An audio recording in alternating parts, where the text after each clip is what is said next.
내가 손을 잡겠어 어떡해.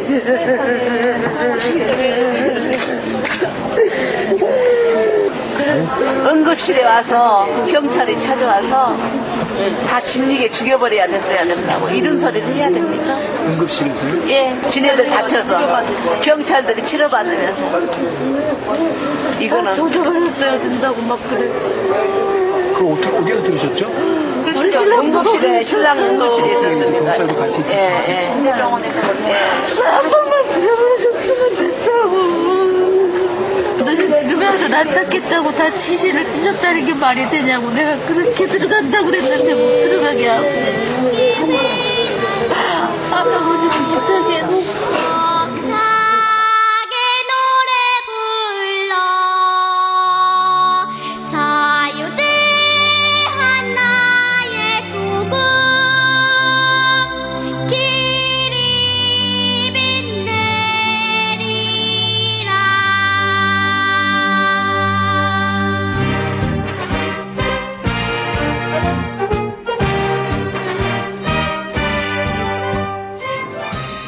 생방송 애국전선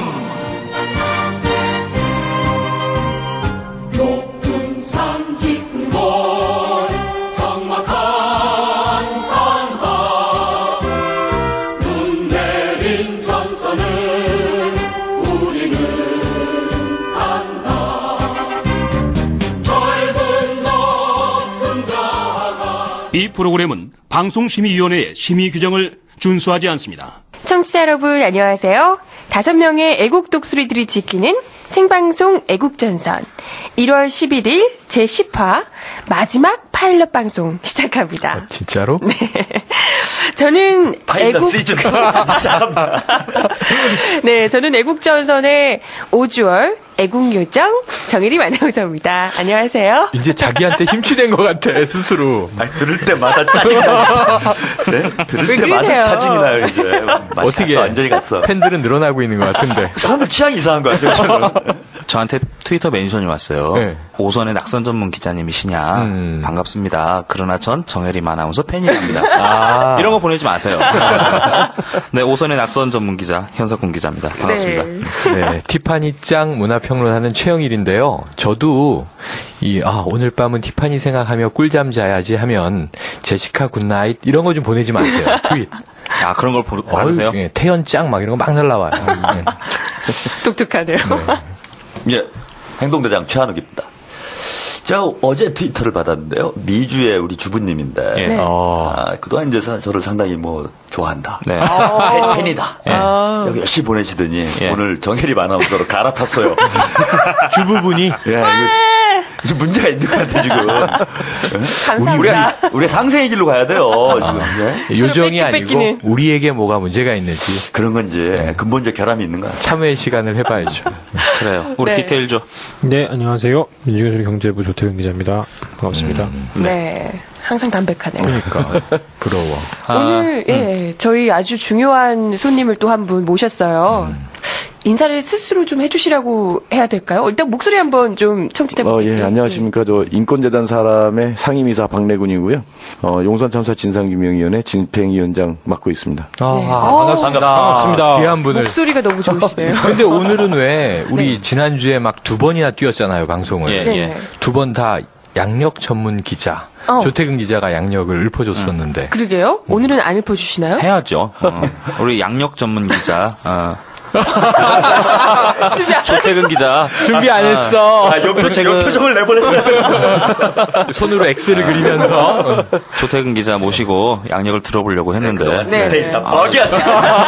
아니, 왜냐면, 박래군 선생님은 너무 많아서. 그렇죠. 예, 네. 한두 개가 아니라서. 네. 변명인가요? 그걸 다 하면 이 시간이 다 모자랄 정도로. 그래서 나중에 제가 간단하게 시작하기 전에 그래요. 하나 읽어드릴 거 하나는 있습니다. 예. 사실은 오늘 박래군 위원장님은 이 양력으로 소개하는 게 큰 의미가 없을 것 같아요. 그렇죠. 제 개인 생각으로는. 그동안 먼발치서 그냥 보고 따라가지 못하지만 존경해온 입장에서는 활동으로 설명이 되시는 분이기 때문에 그렇죠. 스펙이 중요한 게 아니라 네이버 검색하시면 그렇죠. 저희들 다 합친 것보다 많을 거예요. 그 살아오신 인생이 있으시기 때문에 직접 뭐 말씀을 좀 해주시죠. 네. 최근에 활동하시는 거 한 두세 가지 정도만. 그 네이버에 검색하면 제가 많이 나온다 그랬는데 그게 이제 대부분이 좀 이렇게 연행됐다. 구속됐다. 뭐 이런 것들이 많아요. 그래서 오늘 형님 나오셨어요.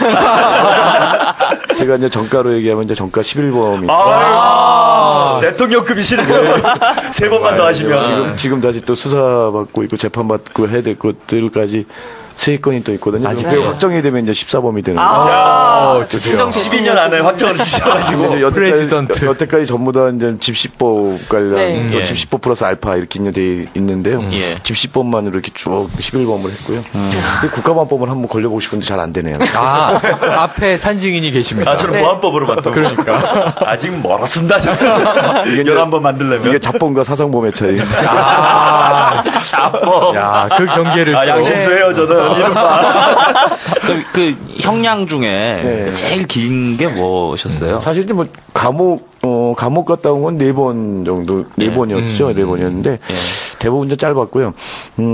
제일 길었던 게 이제 1986년에 1980년 한미은행 점거농성 사건이라고 있어요. 그때 이제 노동자 해고자로서 이제 그 한미은행을 점거했었던 그 사건인데 그걸로 해서 그때 징역 2년을 받고 막 살다가 13개월 만에 이제 그 당시 유월항쟁이 덕분에 87년에 그런 게 있고요. 뭐 최근에는 저 용산 참사 요 문제로 해서 이제 그때 용산 범죄 집행위원장 하다가 10개월 동안 수배됐었고 그리고 이제 다시 감옥 갔는데 이제 4개월 만에 보석으로 나와서 불보석 상태에서 재판을 받았죠. 그래도 용산 때문에 4개월을 복고를 치르셨군요. 근데 집행유예를 굉장히 많이 받았어요. 그 징역 3년 1월에 4년을 받았으니까. 세게 때렸네. 선거권과 피선거권을 그만큼 또 행사하지 못하는 상황에 있고요. 근데 이번에 이제 희망버스로 다시 또 희망버스 배후 조정을 했다고 그래서 송경동 시인하고 같이 지금 버스를 뒤에서 미셨나요? 버스를 배우 조정하지? 그게 아니고 핸들이 뒤에 달려있는 버스야. 배후 조종이니까. 희한한 버스는. 그래서 재판을 이제 다음 주부터 이제 받으러 가는데 여기서 이제 만약에 이제 벌금형이 안 떨어지면 이게 이제 그 법조문이 그렇게 돼 있거든요. 그래서 그거 또 다시 이제 실형을 받게 되면 이전에 집행유예 받은 거 가중처벌을 아주 크게 살아야 되는. 만약에 정권 안 바뀌면 아주 징그럽게 살아야 돼. 올해 목숨 걸고 싸우셔야 되겠네요. 아니 지금 그 말씀을 하시니까 여기 우리 진행 참여하고 있는 현석훈 기자가 용산 참사 1년 정도 말씀하신 대로 농성 1년 끌고 이 정운찬 총리로 바뀌면서 거의 타결 아닌 타결처럼 무마가 되던 시기에 인터뷰했던 글이 있는데 그때 굉장히 괴로워하시면서 지금 이제 수배 중이실 때 그 일을 다 집행하신 거잖아요. 그렇죠. 그러면서 차라리 이렇게 투쟁이 길게 갈 줄 알았으면 미리 들어갔다 나올 걸 그랬나. 그런 말씀을 하시면서 이번에 들어가게 되면 오래 있고 싶다. 길게 있고 싶다. 그런 인터뷰를 하신 기억이 나거든요. 근데 정말 4개월을 또 계시다 나오셨네요. 4개월 되니까 그때 우리 후배들이 이제 법정에 와서 내 생일 바로 전날인데 그 생일 축하한다는 이걸 붙였어요. 그걸 보고 판사가 이게 마음이 저기 했나 그 보석 결정을 그 다음날 하고 생일 선물로 생일 선물로 보석을 받았는데 뭐 다이아 이런 보석이 아니고 판사한테 보석 받은 분이. 그래서 저희가 그 박남원 선생님 모시게 된 이유를 뭐 용산 참사 말씀을 드렸는데 요거는 잠깐 좀 읽어드릴 게 하나 있어서 말씀드리겠습니다. 설 연휴가 1월 21일부터 시작된다. 많은 사람들이 고향을 찾아서 또는 가족들을 만나기 위해서 길을 떠날 것이다. 길고 긴 시간 동안 차를 달려가서라도 가서 가족들을 만나는 날이 설이다. 그런데 그런 날이면 더욱 서글프고 힘들어하는 사람들이 있다는 점을 잊지는 말았으면 좋겠다. 그런 사람들 중에 가족들을 감옥에 둔 이들은 서럽다 못해 목이 메고 가슴이 찢기는 고통 속에 설을 보낸다.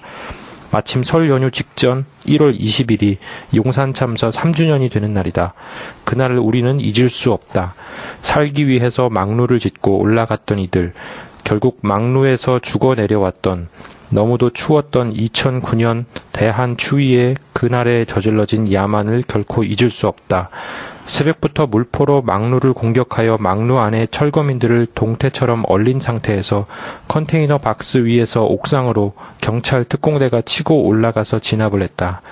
그러다가 겨울 새벽 하늘에 벌겋게 치솟던 화염, 화학 소방차도 준비하지 않아서 물만 쏘아대던 경찰들, 그 속에서 농성 중이던 철거민 5명과 경찰 1명이 사망했다. 예, 여기까지 하시죠. 네, 바로 오늘 모신 박래곤 선생님이 1월 10일 한겨레에 쓰신 설 사면은 용산 구속자부터 하는 제목의 칼럼인데요.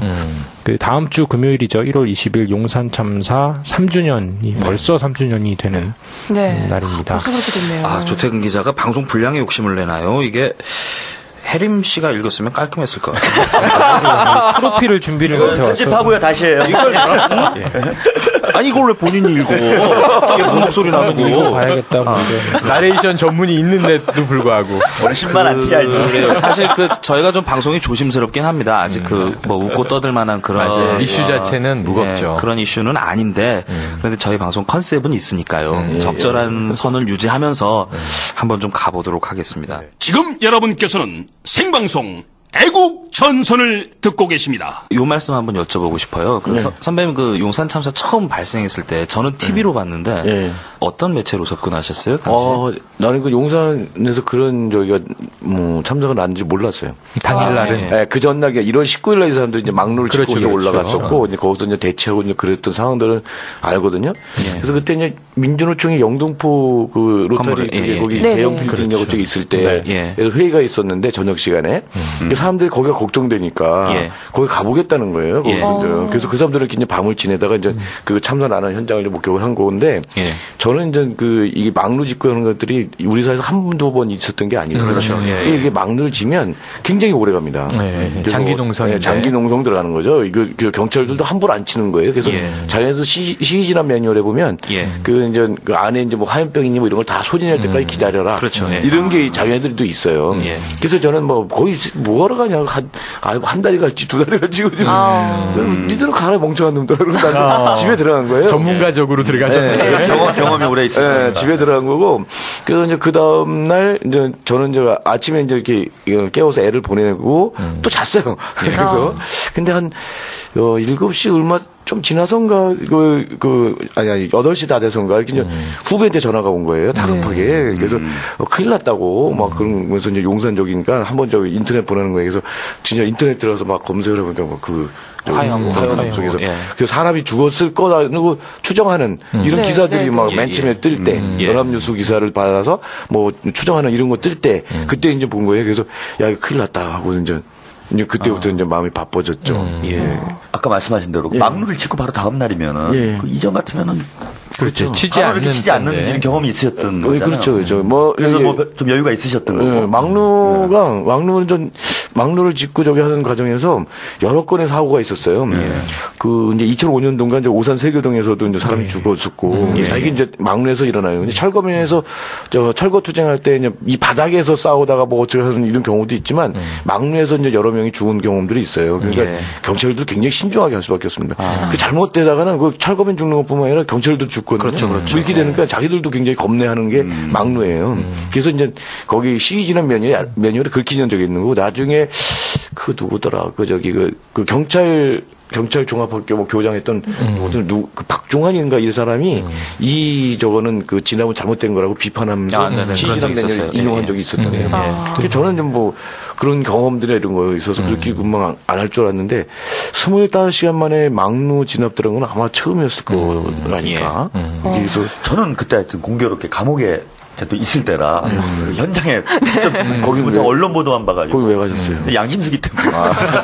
양심이 많아가지고. 양심이 훌륭하다고 가뒀었죠. 그때. 사실 이제 피부를 못 느껴봤습니다. 언론 보도나 이렇게 봤는데 저도 좀 납득이 안 되는 게 그 당시에 그렇게 빨리 진압을 하는 글쎄 없는데 왜 경찰이 그랬을까요 당시에? 그래서 그게 이제 가령 이제 뭐 김석기 우리는 김석기는 이런 진압 책임자로 얘기를 하는데 네. 당시 이제 서울 경찰청장이었고 네. 실제 이제 주의는 그 사람 했겠죠. 근데 과연 그런 판단 이걸 빨리 시급하게 이거 정리해야 된다는 판단을 김석기가 할 수 있었을까? 저는 아니라고 봅니다. 그건 청와대나 그 윗선에서 그랬을 그렇죠. 거예요. 증거가 없으니까 뭐라고 말하는 못하는데 여러 가지 정황으로 봐서 왜 그러냐면 계속 그때부터 그러니까 2008년도에 이제 이명박 정부 들어서 강조했던 게 법질서 회복이에요. 그렇죠. 그게 엄벌에 찬단되니 등등 이걸 계속했습니다. 그때 1월 초에도 또 그런 얘기를 한참 하고 있을 때였거든요. 근데 이게 아마 한강 대로변이 아니라 좀 안에 들어가서 했었다고 한다면 좀 그래도 괜찮을 텐데 한강 대로변에 뻔히 보이는데 거기다가 이제 옥상에 이제 올라가서 이제 막루 짓고 이제 거기서 전철현이 자기네들 보기에는 굉장히 사악한 집단인데 테러 집단 수준으로 테러 집단. 나중에 도심 테러 집단이라 그랬죠. 뭐 이런 게 이제 거기서 이제 농성을 하는 걸 그냥 놔둘 수 없다라는 판단이 좀 있었겠죠. 뭐 이래서 이런 것들 때문에 이제 많이 정치적 판단들이나 이런 게 있었지 않을까. 아니면 좀 다르게 이제 추정을 해볼 때는 김석기가 자기가 경찰청장으로 내정돼 있는 상태에서 뭔가 한 건. 자기 실력을 가깝게 보여주고 싶었던 뭐 이런 욕심이 앞서서 그러지 않았을까. 두 가지 정도가 추정 가능한데 여기서 우리가 기억해야 될 이름이 그 김석기. 그렇죠. 당시 참사 때 경찰청장 내정자였고 경찰청장이 됐는데 지금 경찰청장이 되진 않았죠. 그랬는데 사퇴를 했죠 결국. 그러니까 서울지방경찰청장이었고요. 그 내정이 된 상태에서 그때 당시 청장은 이제 어청수, 지금 이제 청와대 경호처장이 돼 있고요. 그렇죠. 네. 예, 뭐 다 그렇게 돼 있네요. 어떻게 보니까 그 김석기 당시 서울경찰청장, 그 경찰청장 내정자가 책임자였는데 이분은 그때 당시 무전기를 다 꺼놨다. 나는 하나도 모른다. 이제 이렇게 바로 증언을 했었고요.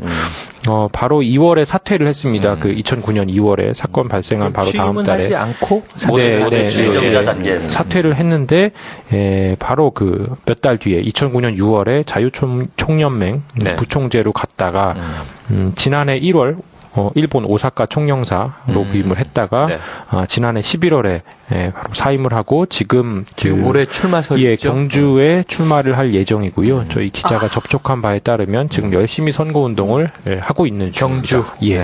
하필이면 영사를 가도 오사카 영사를 갈까? 다카를 죽이려고 하는 음모 아닌가 이거? 이름은 기억해 두셔야 됩니다.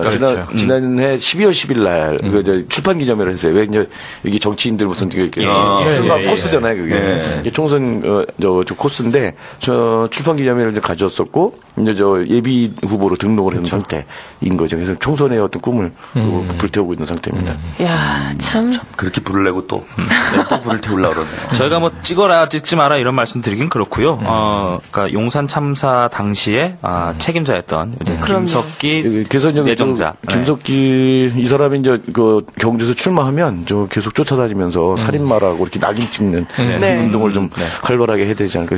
경주입니다. 경주. 4월달에 가서 경주에서 살아야 될 것 같아요. 경주. 경주에 출마하십니다. 경제 불국사가 있죠. 불이야, 다 불. 다 불날 작심을 했구만 이 사람이. 네. 뽑으시면 경주에 불날지도 몰라요. 그래서 용산 참사가 난 다음에 이제 범대위를 꾸리셨단 말이에요. 실질적으로. 그런데 왜 맡으신 거예요, 이걸? 그게 참. 어떻게 설명해야 되나. 이게 좀 미묘한 게 좀 있어요. 저는 그날 아침에는 이게 딱 보니까 그걸 보니까 이거는 상당히 큰 사건인 거고 사람들도 그렇고 뭐 이러니까 이게 이제 길게 갈 거예요. 길게 갈 거기 때문에 제가 이제 그때는 수원에 이제 이 재단 사무실이 있었거든요. 그래서 수원 먼저 가서 일을 다 정리해 놓고 그리고 이제 이 장기 이제 개입할 할 수 있는 활동할 수 있는 준비를 하고 정리해 올라오지 않아갖고 이제 저녁 때 저는 올라왔는데 그날 이제 뭐 낮에 이제 이렇게 단체들이 막 모여갖고 이제 회의를 해갖고 비상 뭐 회의인가 뭐 이런 걸 만들었어요. 이게 이제 범대위하고 이제 다른 건데 그때 이제 급하게 이제 만들어진 거죠. 거기서 이제 여기서 범대위를 어떻게 구성할 거냐 이런 논의들을 좀 하고 그런 건데 이제 그래서 그 다음 날 이 범대위 결성 회의를 하는데 어쩌게서 이렇게 이제 얘기했던 사람들이 이게 이 사회를 안 맞는 거예요. 이 대표 범대의 결성회의 사회를 서로 미루고 안 맞는 건 상황이에요. 다들 이제 그려지잖아요. 다 이제 빠꼼이 이거 선수들인데 힘들 싸움일 거고 부담되고 이거 나중에 뭐 구속될 수도 있고 뭐 이런 얘기 다 들잖아요. 그러니까 그러다가 이제 뭐 이렇게 이제 서로 이렇게 하다가 결국 내가 이렇게 맡게 되는데 아 이거 못 하겠다고 봐서 그래서 야 이건 구속감이다 생각하면서 범대의 그 결성 회의 사회를 본 거예요. 워낙 대표자들이 봐야 되는데 누구도 잘 안 되는 이런 상황들이었고 해서 제가 이제 그 사회를 보게 됐고 뭐 이렇게 되면서 이제 자연스럽게 이제 집행위원장을 이게 추대 되신 거예요. 추대 등 떠밀려서는 아니시고 아무도 나서지 않으셔서. 근데 이게 마이크를 잡은 죄로 서로가 이렇게 뭐 조정하는 과정에서 서로 잘 조정도 잘 안 되고 뭐 이런 상황들이니까 일종의 공포심 같은 건 없으셨어요? 그러니까 상대가 이제 이명박 선수다 보니까. 아니 근데 저는 그렇게 생각했어요. 이게 그 6명이나 죽은 사건이니까 이거 뭐 아주 길게 가지 않는다. 뭐 한 달 내지는 2달이면 저기 할 거고 그러면 어떻게든 저 정리할 거 아니냐. 심지어 전두환 시절에도 이제 이렇게 사람이 죽고 그러면 돈 따발을 싸갖고 와서 돈 보따리 싸갖고 와서라도 회의를 해서라도 장례 치르는 거거든요. 빨리 끝나는 건데 그때 당시에도 봄 공격이 전에는 끝날 것 같다는 얘기들이 처음 전두환 때도 그랬었어요. 그래서 저는 좀 저렇게 뭐 워낙 그 80년대 그 후반서부터 계속 이런 것들 많이 해왔으니까 그럴 거라고 생각해서 요거 아마 기르면 뭐 2달 이렇게 생각했던 거였죠. 뭐 이제 그랬던 건데 의외로 그렇지 않았었죠. 각하가 시종일관 뭐 준법직 질서 확립 뭐 이런 식으로 그러고 보면 접근을 했단 정말 말이에요. 전두환보다도 각하가 더 굉장히 독한 놈이에요. 그게. 세게 나오는. 아니 그거 왜 쟁동대장 아니 그게 이제 우리가 이제 나도 이제 내가 이명박을 잘 몰랐었다라는 생각을 그때 하는 게 뭐냐면 이게 이제 그 예전에 정권은 이거 빨리 해서 이제 그 해치우는 건데 이 사람은 내가 아마 그래서 그랬을 것 같아요. 저기 중동이나 이런 데서 건설사 저기 사장을 했잖아요. 그랬을 때 이제 우리나라 건설사가 중동에서 수주할 수 있었던 거는 뭐 기술 그때 당시에 기술력이 뛰어나거나 뭐 다른 유리한 게 하나도 없었어요. 단 하나 있었거든요. 공기를 단축시킬 수 있다. 다른 나라의 그런 건설사보다 공기를 압축적으로 아주 단기간에 이렇게 해치울 수 있다라고 하는 거예요. 그건 뭐냐면 그 다른 나라는 8시간 일하고 이제 쉬는 거잖아요. 여기 12시간 불 켜놓고 이제 작업을 하는 거고 그렇게 할 때 사람이 한 명 죽는다 해서 공사를 중단하면 안 돼요. 그런 사례들을 좀 얘기해 주더라고요. 이게 이제 사람이 죽고 뭐 이게 되면 맨 처음에 이제 유가족들 나와서 막 세게 나오고 그러는데 시간이 길어지면 지풀에 지치죠. 지풀에 지친다. 근데 나중에 진짜 6개월 정도 지나고 나서 이 청와대 가서 그쪽에 이제 직원을 할 수 있는 어떤 목사님이 이게 이제 정치적 부담이 크니까 빨리 정리합시다. 근데 이런 직원을 좀 했나 봐요. 그랬더니 이 양반도 굉장히 깜짝 놀랐는데 각하가 하신 말씀이 그랬다는 거죠. 목사님 그거 신경 쓰지 마십시오. 신경 끄십시오. 시간이 해결해 줍니다. 아이고. 진짜 떨어진다. 이런 뜻의 얘기를 했다는 거예요. 제가 워딩 그 자체는 전에 안 하지만 그런 뜻의 얘기를 했다는 거죠. 뭐 이래서 이 사람 진짜 독한 사람이구나. 뭐 이런 거예요. 그때 또 청와대에서는 덮으려고도 했었죠. 다른 사건으로 그 강우순 씨. 살인 사건이 있으니까 청와대 이제 그 행정관이 이 경찰에다가 공문을 보낸 게 또 드러나기도 했었는데요. 그게 제 기억이 생생한 게 이 행정관의 부서도 청와대 국민소통 담당 부서였어요. 국민소통? 국민소통 담당 부서 행정관이 이 용산 참사에 대한 국민 여론이 안 좋으니 당시에 마침 그거야 자기네가 사주한 사건이 아니겠지만 오비락이겠지만 이 경기 지역의 연쇄살인범 사건이 터졌으니 이걸로 덮어라 라는 이메일로 지금 이제 언론 조작을 지시한 거잖아요. 적극적으로 홍보하라 이렇게. 그렇죠. 그 무렵에 또 장자연 또 비슷한 시기입니다. 저는 뭐 사이코패스다, 뭐 강호순이. 맞아요. 그때 한참 화제가 됐었죠. 잘생겼다 이런 걸로 또 신문에 일면에 나오고 그랬었어요. 선정적으로 보도를 했죠. 사이코패스가 완전 따로 있었네요. 사람 죽거나 말거나 기다리면 된다라는 이런 정신세계를 갖는. 시간이 해결해 줄 거다. 근데 이게 결국에는 그러니까 해를 넘기진 않을 거다 이랬는데 해를 넘겼어요. 결과적으로 보면. 장례 치르는 게. 그렇죠. 그럼 그 과정에서 특히 이제 뭐 천주교에 계시는 이제 신부님들이 계속 이제 어떤 집회 공간을 열어주시고 그리고 이제 뭐 자원봉사라고 하긴 좀 그렇습니다만 거의 한 1년여 가까이를 계속 이 투쟁을 300일 넘게 미사를 매일. 우리가 그때 장례 치를 때까지 참사에서 장례 치를 때까지 355일이 355일. 열흘 빠지는 1년. 장례식이 이 해를 넘겨서 2010년 1월 9일에 있었고요. 맞아요. 이게 그 합의가 된 게 그 참사 난 그 해 12월 30일에 합의가 딱 돼서 해를 넘겨서 결국 1월 9일에 범국민장으로 이렇게 열렸었습니다. 그렇죠. 그래서 신경 쓰지 말아던 각하가 이렇게 어쨌든 뭐 큰 집에서 5단이 있었을 테니까요. 장례까지 이제 치르게 됐습니다. 뭐 극적 타결 이런 표현이 맞나 모르겠는데 배경 같은 게 있나요 혹시? 그게 이제 저희는 한 6개월 정도 됐을 때부터 저쪽에서 좀 반응들이 좀 있었어요. 아니 이제 처음에는 구청 용산구잖아요. 용산구청에서 이렇게 이제 유가족들을 접촉을 하면서 이렇게 좀 회의하려고 하는 이런 것들이 좀 있었죠. 구청에서. 그런데 이제 이게 좀 지나고 나니까 그 움직임조차도 없어져 버리는 거예요. 이게 이게 이상하다. 이상하게 대응 담당자가 없고. 정말 이제 그런 거에서 저기로 안 해요. 이게 더구나 저는 굉장히 걱정했던 게 이게 유가족이 5명이잖아요. 그러니까 보통 한 가족 쪽에도 이게 사돈의 8촌 이렇게까지 다 뒤져가지고 공무원이니 경찰 가족이니 이런 걸 다 찾아내요. 그 가족들을 이렇게 통해서. 정말 잔인하네요. 보통 그렇게 하거든요. 근데 이게 5가족을 또 이렇게 해서 이렇게 하면 굉장히 힘들겠다고 생각을 했어요. 그래서 초반부터 유가족들하고 이런 접촉이 들어올 수 있으니까 이걸 다 공개하자. 공개하고 다 공유하자. 그때는 진짜 어머니들이 해줬을 게 굉장히 고마워요. 그런 것들이. 근데 어쨌거나 그런 그렇게 유가족들을 국어 삶으려고 하는 이런 작업들조차도 안 하는 거예요. 그냥 방치해놓은 거예요. 방치해놨어요. 그러다가 우리가 6개월 싸움을 굉장히 이제 빡세게 이제 준비를 했었는데 그때부터 이제 조금씩 이제 이게 움직임이 좀 있었던 겁니다. 그래갖고 언제냐 이제 8월달에 그 김대중 대통령 그 돌아가시 직전에 8.15 직전에 서울시가 상당히 좀 그 나름대로 안을 만들어서 가져왔어요. 근데 우리가 생각하는 거하고 너무 턱없이 부족한 이런 저기를 가져왔었고 그리고 이랬던 거 가장 중요한 게 어떤 형식으로든지 굉장히 형식적이든 뭐든 간에 정부가 책임지는 모습을 보여야 되고 그 시장이 또 그거에 대해서 저가 있어야 된다라고 했었는데 그런 부분 다 빼고 뭐 하는 이런 것들이어서 그 이제 물밑 접촉을 하다 이제 깬 거죠. 그때는 굉장히 서울시 관계자로부터 굉장히 협박을 받았어요. 이거 안 받으면 진압 들어온다. 우리가 이제 순창병원에서 수배 생활을 하고 있었잖아요. 그렇죠. 여기 이제 진압 들어올 거다라고 했고 실제로 보니까 나중에 진압을 들어오기 위한 예행 연습까지 했었어요. 그래서 밤에는 막 병원을요. 경찰들이 진압 전문가네요. 경찰들이 치고 들어오는 연습을 해갖고 우리가 이제 소방 호수 빼갖고 막 뿌리고 막 그러고 좀 했어 그랬는데 나중에 들어보니까 이게 들리는 소리가 또 확인할 수는 없겠지만 언제죠? 김대중 전 대통령이 사망하신 날이? 8월 22일인가 그럴 겁니다. 근데 바로 그 다음날, 사망하기 그 다음날 새벽에 진압 들어오려고 했었대요. 그러니까 김대중 전 대통령이 돌아가시는 덕분이 아닌데, 음덕에 우리가 이제 걔네들이 이제 순창병원에 했던 병력까지 이제 대거 빼가지고 이제 거기 김대중 전 대통령 그쪽으로 하니까 그걸 이제 못했어. 을 생각하면 감히 칠 수가 없었겠죠.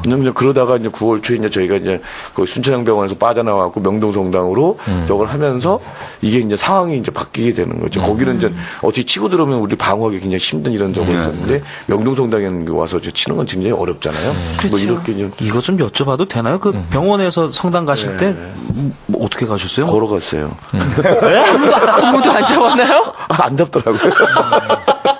야, 이거. 아니, 그렇게 진압을 하니 어쩌니 하는데 또 멀쩡히. 그 상상이 좀 맞게 될 거라고요. 아직 구체적으로 말씀드리긴 좀 여러 가지가. 근데 지금 걸어 나오는데 지금 모르더라고요. 근데 이제 왜 그러냐면, 이게 이제 순천향병원에서 제가 이제 3월, 저는 그렇고, 이제 남경남 의장은 이제 사건 초기부터 그렇고 해서 남경남 의장하고 저하고 이제 공동집행위원장 하던 이종희 선배하고 저하고 셋이 이제 이렇게 수배자였었잖아요. 근데 이게 3월, 그러니까 1월 달부터 이제 이 경찰들이 거기서 지키고 있으니까 이제 나중에는 이 사람들이 어떻게 되겠어요? 이 무신경해지는 거죠. 경찰들도 무신경 그냥 혼자 서 있는 거예요. 쟤들만. 그래서 옆에 누가 지나가 신경 뭐 안 쓰는 거죠. 뭐 이렇게 되는 그런 것들이 많이 작용했다고 생각하시면 됩니다. 설마 정말로 걸어 나오랴. 그것만 딱 숨기면 그 순간 거기만 하면 되겠더라고요. 전 무슨 영화 스토리 나올 줄 알았어요. 뭐 자동차 트렁크, 뭐 이중 장치들, 이 땅굴을 팠다든가. 아니면 뭐 탑차 있잖아요. 냉동 탑차. 그런 게 그렇게 빠져나가기 어려워요. 오히려. 하긴 오히려 그러면 더 의심을 받고 아무렇지도 않게 이렇게 걸어 나오면. 남경남 전철의 원장님은 아직도 계시죠. 예. 우리가 이제 그 장례를 치르고 나서 그 이틀 후에 경찰 자진 출두를 했었고, 그래서 이제 그분은 이제 그 징역 5년을 선고받았어요. 5년을 받으니까. 그러니까 앞으로 이제 2년 상황. 이제 결반도 잘 안 되지. 3년 더 살아야 돼요. 근데 왜 그렇게 오래 거기는 이제 그 용산 그 막루투쟁 그 배후 조정한 거서부터 그 전에 이제 그 지역의 그 전철은 지역들의 투쟁들을 지휘하고 뭐 이랬던 거까지 다 포함해서 이게 상도 이쪽까지 다 포함해서 그 초기에는 1심에서는 7년 나왔었어요. 근데 나중에 이제 5년으로 깎은 게 주범이 이제 그때 이제 이충현 씨거든요. 그보다 더 높을 수는 없다 해서 이렇게 법리상으로 이렇게 해서 5년이는 이제 다운된 게 이제 5년이었던 거죠. 그래서 지금 수감돼 계신 이충현 씨는 용산 사구역의 직접 관련자고 그리고 아버님이 당시에 돌아가신 이상님 아드님이시잖아요. 그런데도 그렇게 형이 가혹하게 그렇죠. 그때 그래서 법정에서도 제가 기억이 많이 나는 게 이제 그 이충현 씨가 선고를 딱 받으니까 심에서 그러면 내가 아버지를 죽인 게 되지 않아요. 그래서 그때 이제 그 어머님도 오열하시고 교수님도 계속 그러시고 그래서 당시 또 다리도 불편하셨잖아요. 그 다치셔가지고 이충현 위원장 용산 사상공사 때 이충현 위원장은 또 다리까지 그러셔가지고 그때 그 이충현 씨는 좀 그래도 하고 초기에는 좀 이렇게 다리 다치고 해서 좀 불편하고 그랬었고 근데 법정에도 이제 그 목발 짚고 나오고 다행히 지금은 괜찮아요. 굉장히 다행인데 그때 그 막루에서 이제 이렇게 막 화염 막 물길 솟을 때 탈출했던 사람들이 있어요.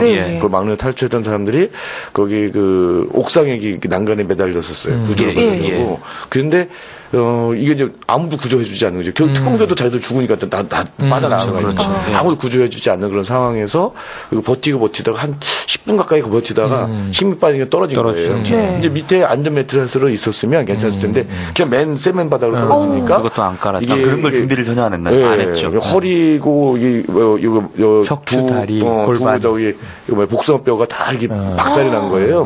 그래가지고 그냥 그 중에 두 사람은 지금도 병원에 다니면서 수술을 막 재수술 한 10번씩은 받았어요.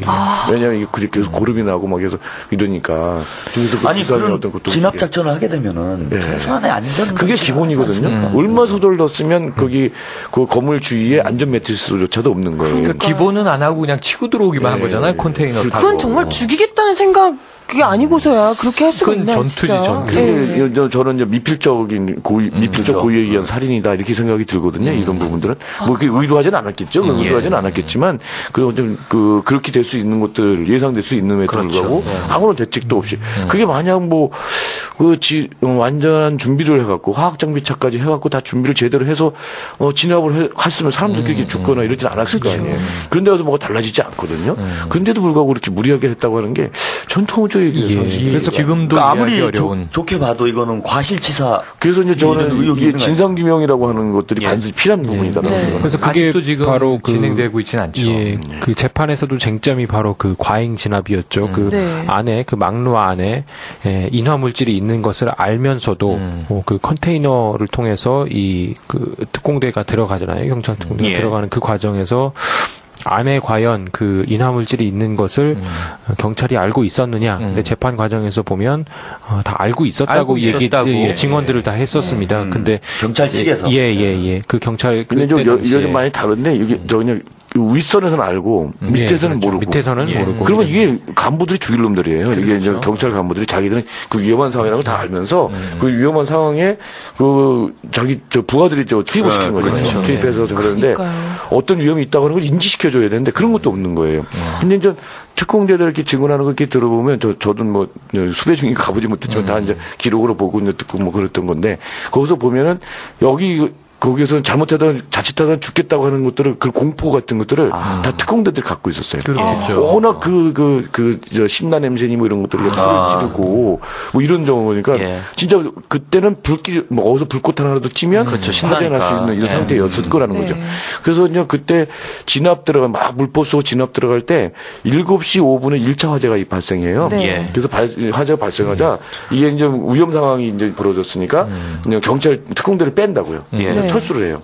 그러다가 한 10분 정도 후에 그냥 재투입을 해요. 그냥 재투입을 하는데 더가 기가 막힌 건 뭐냐면 그 소화기를 이미 그 전에 다 썼어요. 그 전에 이제 1차 때 투입할 때 올라가면서 뭐 이게 이제 뭐 불 끄고 이런 것들 저하면서 화염병 저하면서 끄고 그런 것들 하면서 다 써버린 빈 그 깡통 들어간 거죠. 없는데. 소화액이 없는 소화기를 들어가서 빈 깡통을 들고 하나 맞춘 거예요. 그래놓고서 그런 식으로 다시 뭐 준비하고 들어간 게 아니라 그냥 다시 또 무지막지하게 또 올려보낸 상태에서 다시 7시 15분 후인 7시 20분경에 또 2차 화재 정말 큰 화재가 이제 발생해서 그 참사가 일어나는 거거든요. 그래서 그러면은 현장의 경찰 특공대들조차도 이 위험이 인지되는 상황에서 뭐 본능적으로라도 들어갔다 빠지고 이제는 방어 수단도 없는데 소화기라는 그냥 뒤에서 어떤 작전 시에서 또 들어간 거죠. 그래서 이게 자꾸 완전 뭐 김석기 그 윗선을 자꾸 생각하는 게 뭐냐면 이게 이제 그렇게 위험한 현장에서는 이제 현장 그 책임자가 판단을 해야 될 거 아니에요. 그렇죠. 이게 안 먹혔다는 거예요. 현장 책임자들은 위험한 상황이다. 위험하다. 자기도 무전하는 게 나오니까.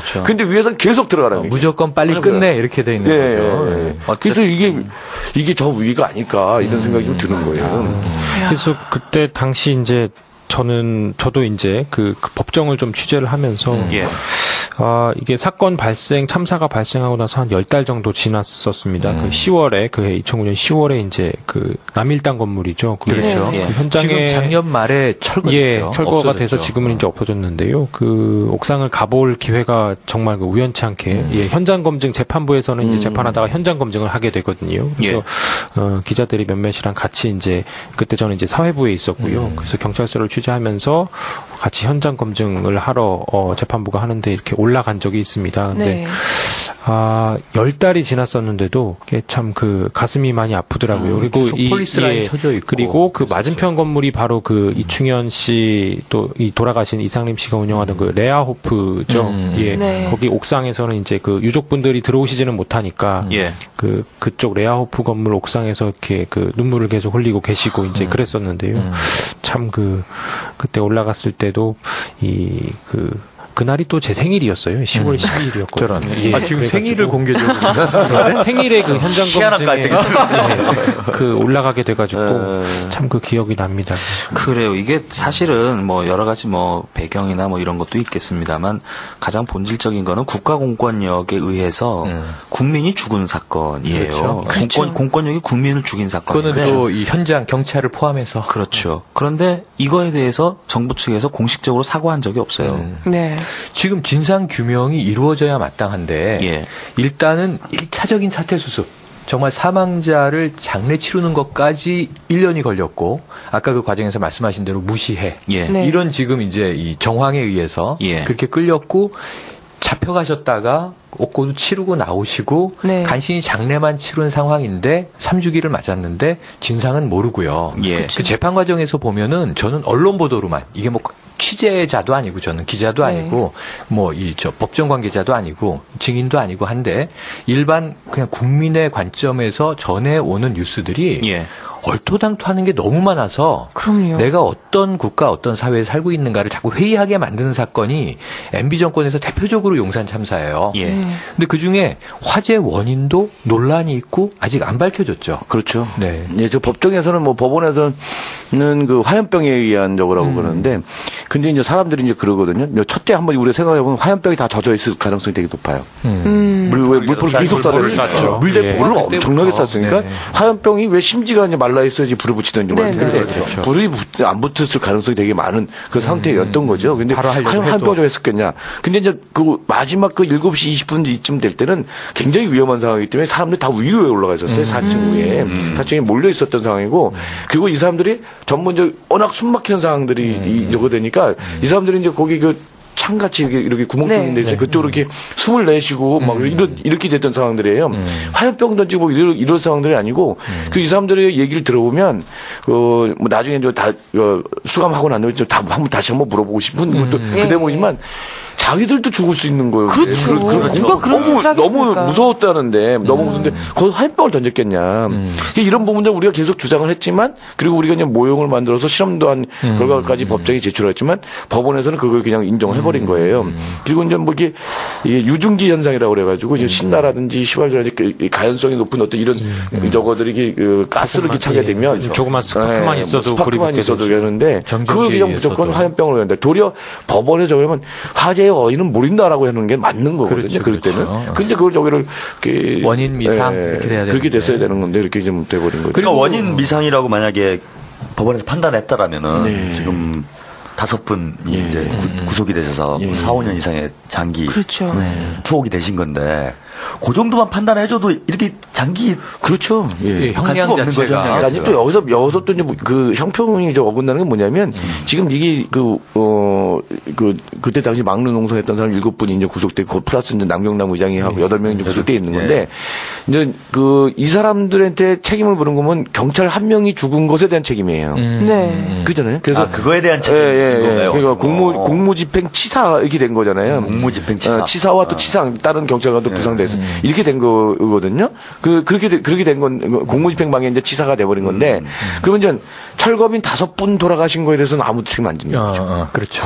그잖아요. 그에 대한 법적 판단은 없는 거예요. 네, 법적 판단이 없는 거예요. 그러니까 경찰의 과잉 진압이 하나도 인정이 안 된 것이죠. 이제 그래야지 이제 그 철거민 분들 이 5분 돌아가신 거에 대한 이 처벌이나 판단이 있을 텐데 그 부분에 대해서는 전혀 어떤 과잉 진압이라는 것을 이제 법정에서도 계속 말씀하셨지만 그래서 우리가 계속 직후에 이제 뭐 이렇게 당시 경찰 책임자들이랑 이런 저거들은 이제 고소를 하고 그랬는데 다 무혐의 처분 나왔어요.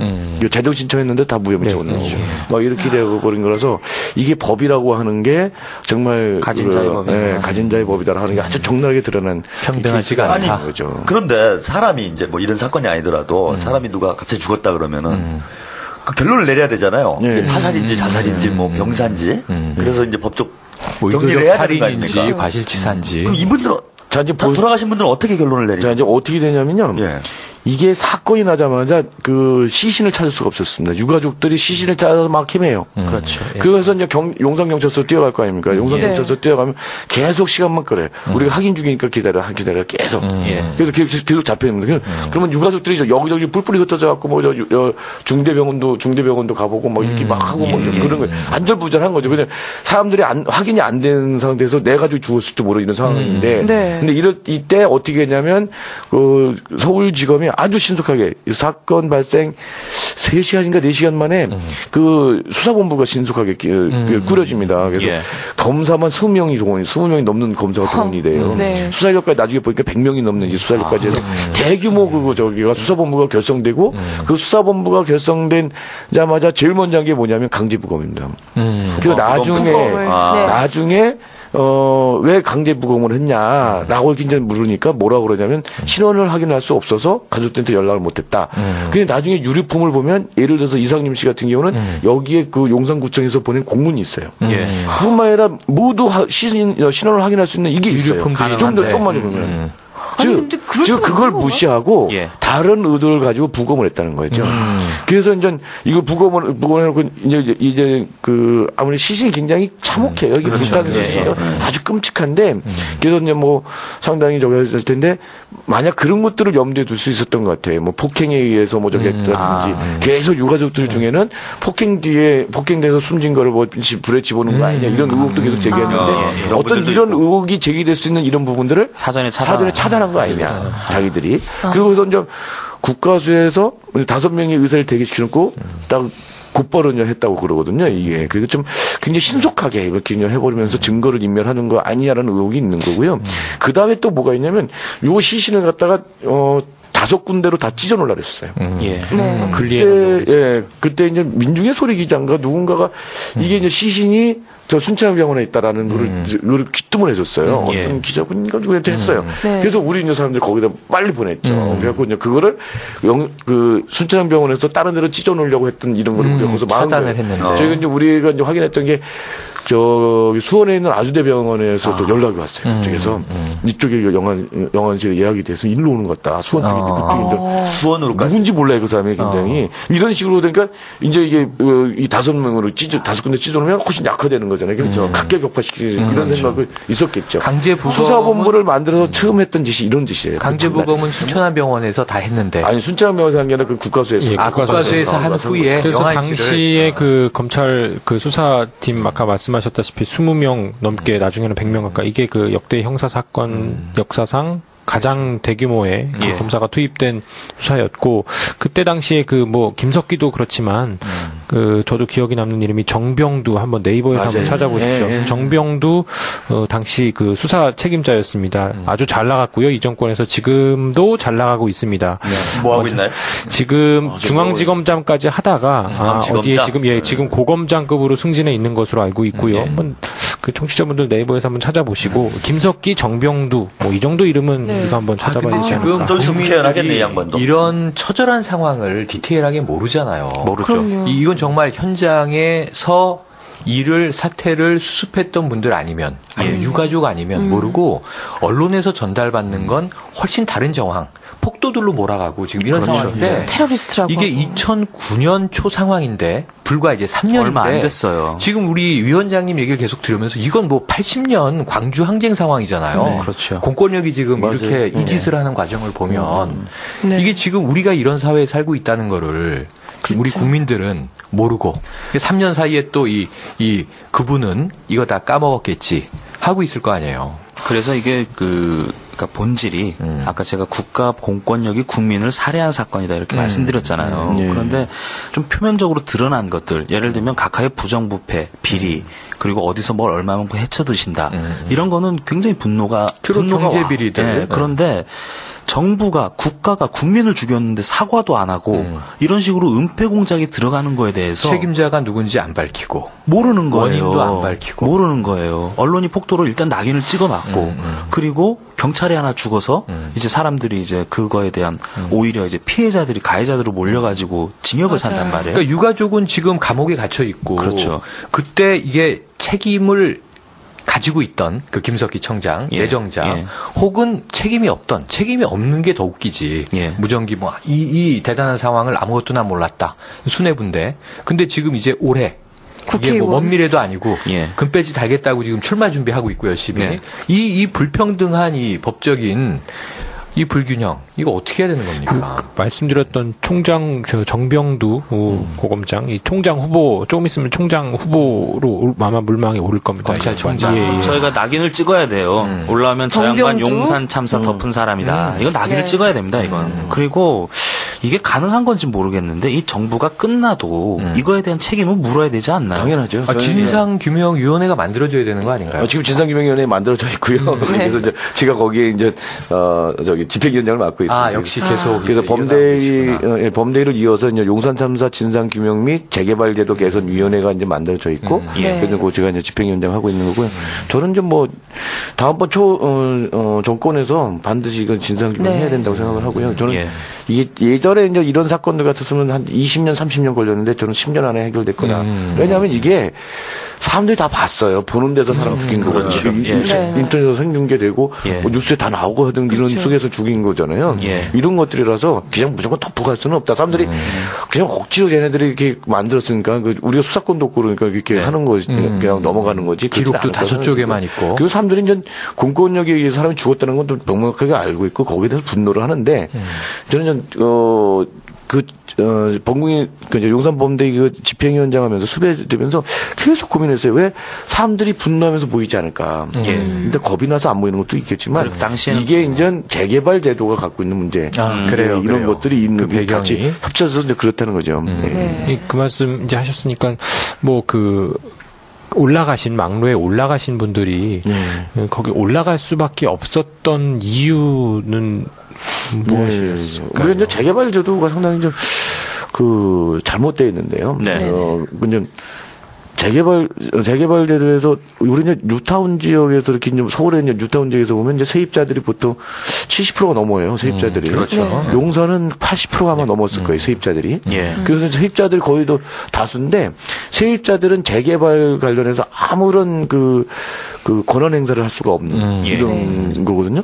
그러니까 재개발이 막 그 지주들 중심으로 가옥주들 중심으로 이렇게 해서 이제 꾹짝꾹짝 해갖고 이제 비밀에 막 진행이 됩니다. 막 진행되고 이제 소문으로만 떠들고 막 이러다가 어느 날 갑자기 이제 관리처분 뭐 인가계획 관리처분 계획이 이렇게 인가가 나고 사업 승인이 떨어지면 갑자기 용역이 오는 거예요.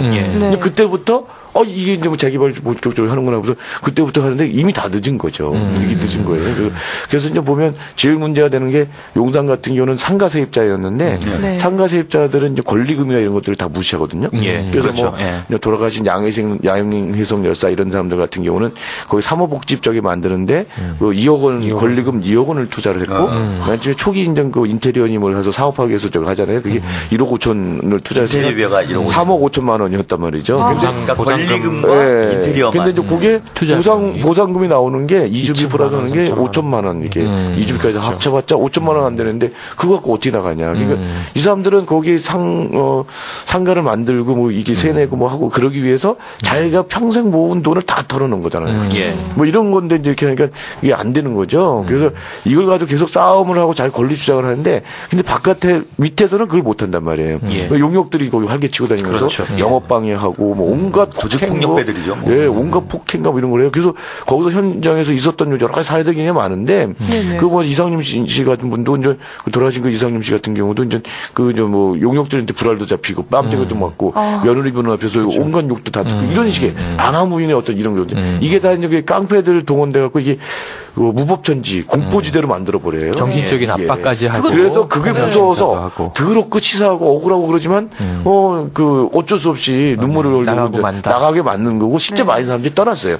그런데도 이렇게 모였던 이충현 씨 중심으로 또 이런 그쪽에 이제 철대위가 이제 있었던 거고 이 사람들이 이제 저쪽에 이제 다급해진 상황에서 이제 막루를 짚고 올라가기로 이제 결의를 하고 이렇게 됐었던 거죠. 그래서 여기서 우리가 또 한번 물어볼 거는 과연 철거 지역의 재개발 지역의 세입자라고 해서 우리나라 국민이 아니냐. 이 사람들은 시민권도 없는 거냐. 국가가 이 사람들 보호를 하지 않을 거냐. 막 이렇게 충돌하고 그러면 경찰한테 얘기해도 연락해도 안 와요. 용역들이 일단 뜨기 시작하면. 그 도리어 용역들이 자기가 그 업무를 영업 업무를 보는 거예요. 합법적인 업무를 보는 거고 그걸 방해하는 게 그 업무 방해죠. 그러니까 경찰은 오히려 용역을 싸고 도는 형태로. 심지어 이제 경찰이 조폭을 싸고 도는 꼴이네요. 그 참사 당일 그 전날 밤에도 보면 그 영상들이 있었죠. 그 용역들이 폴리스 방패를 들고서 이 주변을 배회하는 장면들도 포착이 됐었고요. 그리고 특히 이제 참사가 나고 나서도 그 남일당 건물 주변에 계속 그 용역들이 있었습니다. 그래서 그 남아있는 유족분들을 계속 위협하고 그랬었고요. 지금 이 말씀 주신 데서 중요한 대목이 뭐냐면 이 철거민 사태들 그동안 쭉 1년의 역사적 과정에서 봐왔던 특히 이제 서울이나 주요 도시들은 다 개발의 역사지 않습니까? 여러 가지 문제가 있는데 지금 용산 참사만 해도 그 거리감을 느끼는 일반 국민들은 철거민 그러면 굉장히 빈민 맞아요. 혹은 저 하층민 이렇게 그렇죠. 생각을 하거든요. 상계동 우리 저 막 파이치던 시절을 생각해서 갈동네. 근데 지금 말씀하신 게 아까 레알호프 얘기하셨고 그 다음에 다 상가 자영업자들이지 않습니까? 자영업자 권리금 2억의 용산 사구역 정도의 지역에서 인테리어 1억 5천 투자하고 하면 이분들이 빈민은 아니고 아니죠. 중산층이거든요. 근데 그 중산층들이 단지 자기는 건물주나 토지주가 아니라 세입자라는 이유만으로 그렇죠. 아까 시민권 말씀하셨지만 이건 사유재산이 인정되는 자본주의 국가에서 재산권이 박탈당한 상황에서 저항을 하다가 공권력이 찍어 누르고 죽음까지 이르는 상황이잖아요. 그렇죠. 그럼 지금 우리가 늘 양극화 문제, 경제 불평등 문제를 얘기해 왔지만 이제는 용산 사건은 사실은 죽은 분들이 이 하층민이 아니라 중산층이라는 게 굉장히 중요한 변화라는 생각이 듭니다. 우리나라에서 그 재개발의 역사를 이렇게 쭉 보면요. 이제 60년대 말서부터 이제 본격적인 재개발 막 쭉 하잖아요. 그래서 이제 그 주로 이제 서울 같은 경우에서는 이제 이 무슨 뭐 청계천 주변이라든지 중랑천 주변, 안양천 주변, 무슨 한강 주변 이런데 다 판자촌들이 있었고 뭐 저기 신도림 뭐 저 신림동이라든지 봉천동이라든지 저쪽 상계동이나 중계동 뭐 이런데 다 달동네들이 있었잖아요. 이런 데를 그냥 다 해먹은 거예요. 다 해먹고 이제 뉴타운 일대에서부터는 이제 그렇지 않은 서울에 남은 요지들인데 있을 거 아니에요. 이걸 뉴타운으로 묶어서 이렇게 하는데 거기에는 이제 이렇게 방금 전에 본 것처럼 이게 그 빈민들만 있는 게 아닌 중산층조차도 거기 있는 이런 사람들이 있는 거죠. 그래서 용산에서도 이제 그때 가구가 30가구 정도가 남았는데 거기서 보면 이제 어떤 분은 거기 길바닥에서 노점 마시는 분들도 계셨고 자판하시는 분들 자판하는 분도 계셨지만 포장마차하고 그런 분도 계셨지만 어떤 분들은 이렇게 3억 5천만 원 들여 살게 하던 이런 분들도 이런 분들까지 있었고 동네에서 사장님 맺고 그리고 도리어 다른 지역에서 연대 나왔던 분들 이런 분들 같은 경우는 좀 가옥 세입자로서 전철연 회원으로서 주거 사람들은 상당히 주거 쪽에 이제 세입자들로서 좀 빈민층에 해당할까 이런 사람들은 있었을지 몰라도 용산 4구역 사람들 같은 경우는 그렇게만 볼 수 없는 이런 것들. 그래서 거기 뭘 지으려고 그런 거죠? 거기요? 거기 국제 업무 단지 용산 국제 업무지구라고요. 지금 이미 이제 건설 들어가 있죠. 아니요, 안 들어가 있습니다. 아직 들어가 있지는 않고요. 그럼 지금은 우선 철거만 하고 있는. 그래서 뭐 철도공사죠. 코레일이 뭐 그 삼성 좀 이런 등등등 대기업들 컨소시엄에다가 그래서 팔아서. 저는 얘기를 들으면서 그러니까 삼성이 그럼 중심업자가 되는 거예요. 요게 이제 거기는 이제 코레일이 하는 쪽 거고요. 코레일 하는 쪽 거고 그것도 건너편에 또 여기 4구역은 또 코레일하고는 또 상관없는 지역인데 이게 이제 골 때리는 게 자 이제 지금이 3년 지났잖아요. 우리가 이제 그 장례를 치르고 난 지도 이제 2년 지난 거잖아요. 그 2년 동안 저기였는데 계속 그 건물만 헐어내고 평탄 작업만 해놓은 상태에서 그대로 공사가 멈춰져 있어요. 그렇죠. 건물이 안 올라가고. 자, 이제 그러면 이제 그 시간 동안 3년이라는 세월이 더 흐르는 거잖아요. 3년 동안 철거민들하고 협상을 했어도 어떤 협상을 서로 협상을 하고 타협점을 찾았으면 뭔가 찾았을 거 아니에요. 그렇죠. 그죠. 그랬어도 충분한 시간인데 결과적으로 이렇게 보면 이렇게 되는 건데 그걸 몰아치기로 해서 전면 철거해놓고 그리고 또 이렇게 폐허가 되고. 근데 서울만 용산 4구역만이 아니라 서울의 뉴타운 지역들이 곳곳에서 그러잖아요. 저기 뭐 아현동 쪽도 그렇고 뭐 저쪽 동작동 사당동도 그렇고 철거된 지 몇 년 동안 다 내몰고 스프레이 뿌려져 있고 아주 흉가처럼 폐허가 돼 있는데 몇 년씩 방치돼 있더라고요. 오히려 그게 더 정말 흉물인데요. 그죠? 흉물일 뿐만 아니라 위험 지역이고 굉장히 도시 주택권 공동 현상에서 의심스럽죠. 뭐 범죄 구역이 될 수도 있고 문제가 많죠. 그러니까 저도 지금 달동네에 사는데 산 꼭대기 달동네에 살거든요. 그러니까 이 서울에서 하층민인데 이 중산층의 시민권이나 재산권도 인정되지 않으면 이 서울 시민 혹은 대한민국 국민 중에 제가 보기엔 70-80%는 이번 정권이 보기에는 이거는 그냥 모두 아닌 인간들로 보이는 거 아니냐. 그 피해 당사자가 될 수 있다는 생각을 하셔야 될 것 같아요. 어느 시점에라도 내 문제가 될 수 있는 거죠. 거기 저기 오세훈 시장에 있을 때 한강 르네상스 한다 그래가지고 한강 르네상스 아주 굉장히 거창한데 저기 서울역서부터 이제 그 한강 거기 그 용산구 쪽에 이제까지 이제 쭉 이제 한강 철교 있는 데까지 쭉 그거를 갖다 다 이제 그 한강 르네상스 지역으로 한다는 거 아닙니까?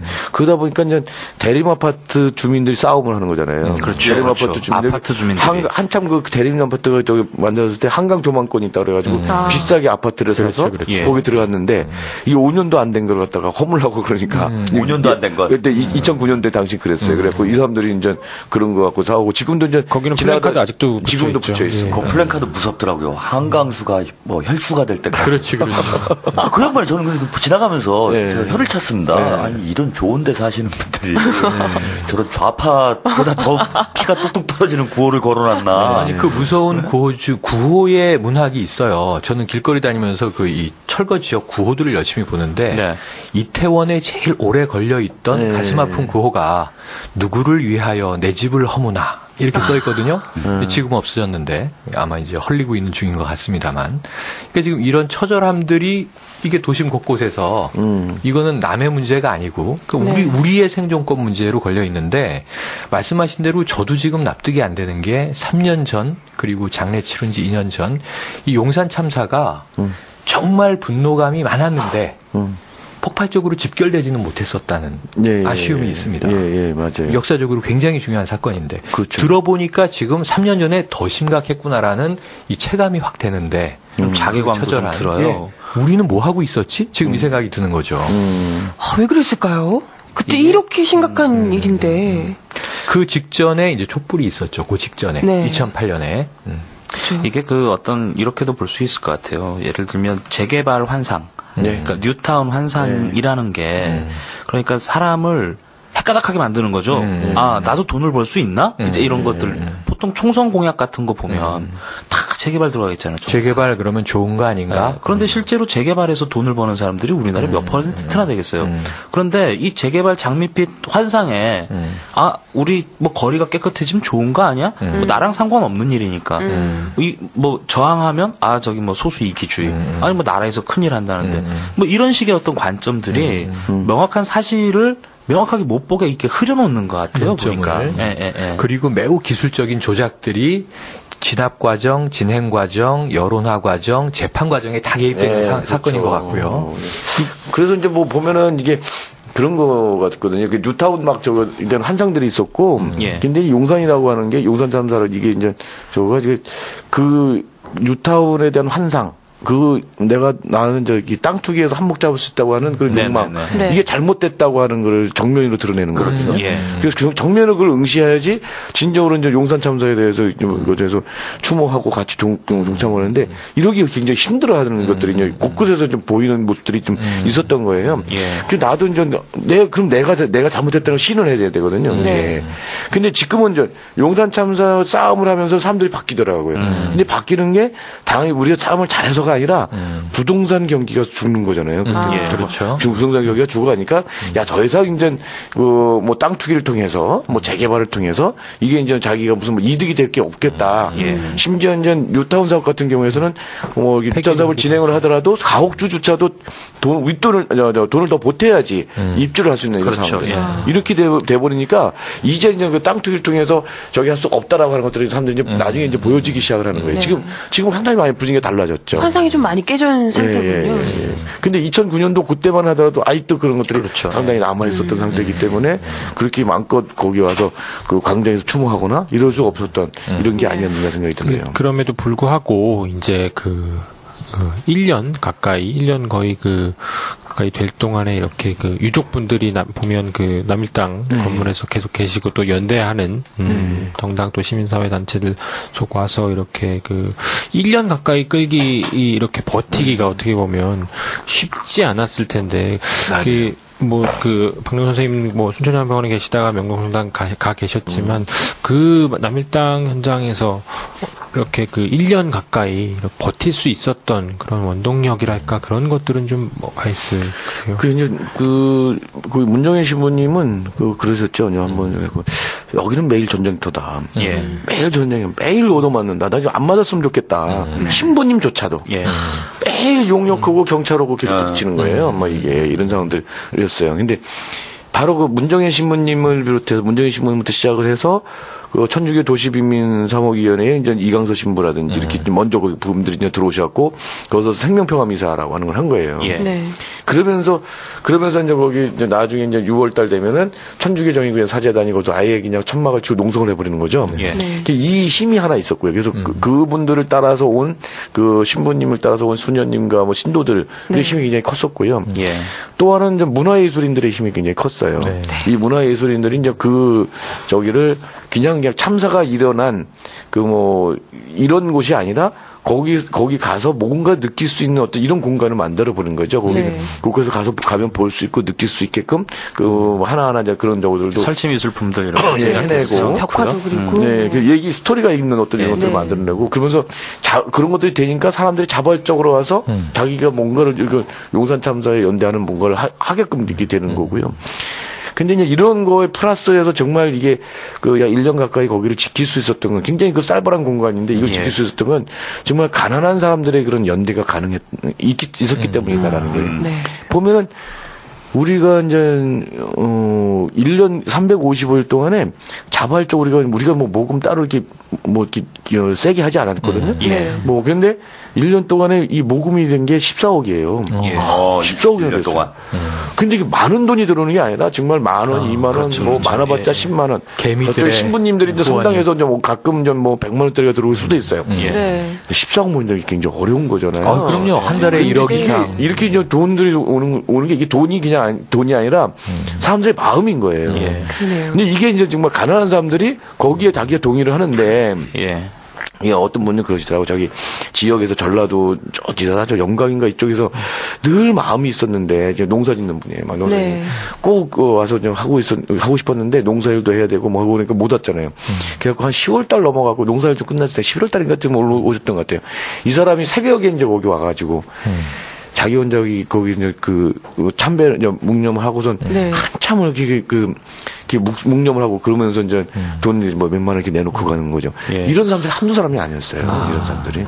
그래서 이제 그런 힘이 사실은 용산을 지켰던 거 이런 게 아니겠느냐. 예. 결국 이렇게 해서 버티게 되면서 결국은 이렇게 이제 굉장히 강경했던 이런 정부도 한 발 물러서게끔 했다면서 이게 이제 장례 타협 협상을 할 수 있었던 이런 게 아닌가 생각이 들어요. 예. 저는 용산 투쟁이 이제 진행되는 내내 감옥에 있어가지고 그 투쟁 현장에서는 이제 참 동참을 못했었는데 문득 이런 생각이 들었어요. 감옥에 있을 때 화염이 막 치솟고 이런 이제 화면들을 보면서 용산은 이명박 시대의 광주다. 그때 이제 저는 전후 상황을 좀 잘 맥락을 볼 필요가 있다고 보는데요. 이명박 정권이 정권 초기에 국민의 그야말로 거대한 저항에 직면을 했습니다. 부딪혔죠. 정권이 앞으로 5년 동안 유지될 수 있을까 말까가 상당히 우려스러운 상황이었고. 근데 촛불이 이제 8월 중순에 가서 식어가면서 반격이 이제 시도되는 게, 물론 공안 탄압들이 이제 시도가 됐는데, 국민들의 저항을 꺾는 가장 좋은 방법 중에 하나가 공포감을 준다. 맞아요. 그렇죠. 그러니까 신군부가 저는 광주에서 학살을 선택한 것도, 이 전국적인 저항을 사전에 차단하기 위해서 광주를 피바다로 만들어 놓은 것처럼 이명박 정부가 이렇게 아까 서두에 말씀하신 것처럼 조급하게 어떤 안전장치도 없이 무리하게 매뉴얼도 무시하고 했던 것은 어떤 공포적 상황을 만들려는 이런 자기적 의도가 있었던 거 아닌가 이런 거고 실제 국민들도 사실 공포감을 크게 느꼈다고 봅니다. 그래서 2009년을 보면은 2008년하고 완전히 대비가 돼요. 맞아요. 2008년은 막 세상을 다 금방이라도 뒤집어 엎을 것 같은 국민들이 2009년 내내는 완전히 좀 겁을 집어먹고 조용해지고 뭐 눈물 흘리고 사실 또 그게 또 노무현 대통령 돌아가시지 않았습니까? 그렇죠. 계속 벌어졌죠. 그러면서 국민들이 뭔가 위축되는 한 해가 있었다라는 거죠. 그런 면에서 저는 용산이 이명박 정권이 자기 어떤 권력을 지속하기 위한 뭐 좀 나쁘게 표현하면 하나의 시범 이런 탄압 사례로 시범 케이스로 이렇게 한 것 아닌가 그런 우려가 크게 들었습니다. 그래서 이제 이게 이명박 정부 시대의 그런 탄압이라고 하는 게요. 공안 탄압 이렇게 얘기하는데 그렇게 이제 무슨 공안 국면을 만들었고 그때 집중적으로 공안적인 뭐 이렇게 하는 게 아니라 일상적인 탄압들을 가능했는데 이게 고강도 탄압이 아니라 저강도 탄압이에요. 그래서 촛불 시위를 갖다가 잠재운 것도 그런 거거든요. 그 촛불 단순히 집회 한번 참가한 거 가지고 경찰이 집에 전화해 찾아와 직장에 찾아와 벌금 물리고 심지어 압수수색조차 해요. 집회 참석한 거 가지고 그 집회라고 참석한 행위를 처벌하게 되는 거지. 그게 뭐 전후 맥락을 해서 뭐 뒤져야 될 게 없는 건데 압수수색을 해요. 저희 어떻게 압수수색 한 번 안 당했거든요. 전과 11범인데도 압수수색 촛불 집회 참석했다고 일반 촛불 집회 이렇게 공포를 위축시키는 겁니다. 위축시키는 거라서 그때 촛불 시민들 같은 경우들 그 사람들 이제 말하는 용산에 가고 싶은 마음은 있는데 거기 갔다가는 그렇죠. 또 어떻게 당할지 모르기 때문에 진짜 무서운 거죠. 그래서 반면에 그때 좀 안전했던 뭐였냐면 그 미디어 공동행동 쪽에서 했던 이런 캠페인 이런 부분들 안전하게 그쪽으로 간다. 근데 사실 마음이 있다. 그러니까 이게 항상 용산은 단 한 번도 합법적인 그런 공간을 열질 못했어요. 집회 시위를 하나도 받아주지 않았어요. 1년 가까이 쭉 진행되는 동안에 그때 이제 정당들이 한번 서울역에서 한번 추모대행을 한번 했을까? 이런 정도로 용산 관련해서는 무조건입니다. 무조건 다 막아요. 집회 신고 자체를 안 받아요. 무조건 안 받아요. 근데 철저히 고립을 시키는 광주처럼. 심지어는 뭐 저쪽에서 광화문 근처에서는 1인 시위하는 것조차도 다 연행해버렸고 1인 시위를 1인 시위조차도 막아버렸고 삼보일배하는 것도 연행해서 뭐 이런 식의 것들이 계속되는 거예요. 그래서 참 지금 돌아보면 그때 어떻게 뭔가 국면들을 이렇게 뚫고 가야 되는데 어쨌든 용산범대는 계속 싸웠어요. 계속 잡혀가면서 연행자를 계속 싸우고 소수라도 싸우고 뭐 그랬던 이런 저거들이고 아마 이제 그렇게들이 쟤네들로서는 이렇게 이게 뭐 지쳐 떨어지길 바라는데 지쳐 떨어질 수 있는 상대들이 아니구나라고 좀 했었을 것 같고 도리어 그런 부분들이 이제 하면서 사람들이 이제 떨어지는 게 아니라 모여가는 추세들로 나중에는 또 하방에 또 역전되는 상황도 좀 공포감을 있었죠. 극복을 한 거죠. 서서히 극복해가는 거. 저는 낙검수가 작년에 열풍을 일으킨 것 중에 하나 구호가 있지 않습니까? 쫄지마 뭐 이렇게 하는데 그게 울림이 있었던 건 실제 우리 국민들이 쫄아 있었기 때문에 저는 울림이 오지 않았나. 근데 우리가 쫄지만 먼저 썼는데 뭐냐면 우리가 이제 운영하는 저 출판사가 있거든요. 도서 출판 사람생각. 여기서 쫄지마 형사 절차. 그렇죠. 원주시군요. 그래서 하도 잡혀가니까 책을 만드셨어요. 형사 절차 그거를 사람들이 알면 이게 쫄지 않고 수사. 쫄지마의 원조를 지금 보고 있습니다. 그때는 안 떴는데. 그때는 팟캐스트로 안 하셔서 그래요. 맞아요. 근데 진짜로 용산에서 그 진지를 수정의 거점을 진지를 완강하게 좀 어려운 상황에서 지켜주셨기 때문에 국민들이 공포감을 이제 극복하게 된 것 같아요. 그렇죠. 싸우면 되는구나. 그런 의미에서 용산 투쟁이 갖는 저는 이 역사 의미가 크지 않았나 이렇게 봅니다. 근데 벌금이나 이런 거 너무 많았어요. 모금 시작하겠습니다. 혹시 오세훈 시장 쪽에서는 언급이 없었나요? 시장은 뭐 이 문제 관련해서 공식적으로 언급했던 게 했어요. 했는데 도리어 있잖아요. 이명박 대통령보다 다급했던 게 오세훈이었어요. 왜냐하면 이게 재선이 있으니까. 그렇죠. 2009년에서 2010년 넘어가면 그 지방 선거가 있으니까. 전애들로서는 2009년 안에 끝낸다는 게 해결을 해야. 그래야 선거에 영향이 없죠. 굉장히 서두르더라고요. 이런 부분들이. 그래서 2010년을 안 넘어가게 하려고. 이제 그런 과정에서 뭐 이렇게 이제 오세훈이 이제 자기가 이제 하고는 뭐 이렇게 사과성 발언도 하고 이제 그랬었죠. 근데 이제 그게 이제 두루뭉실한 이런 것들이었죠.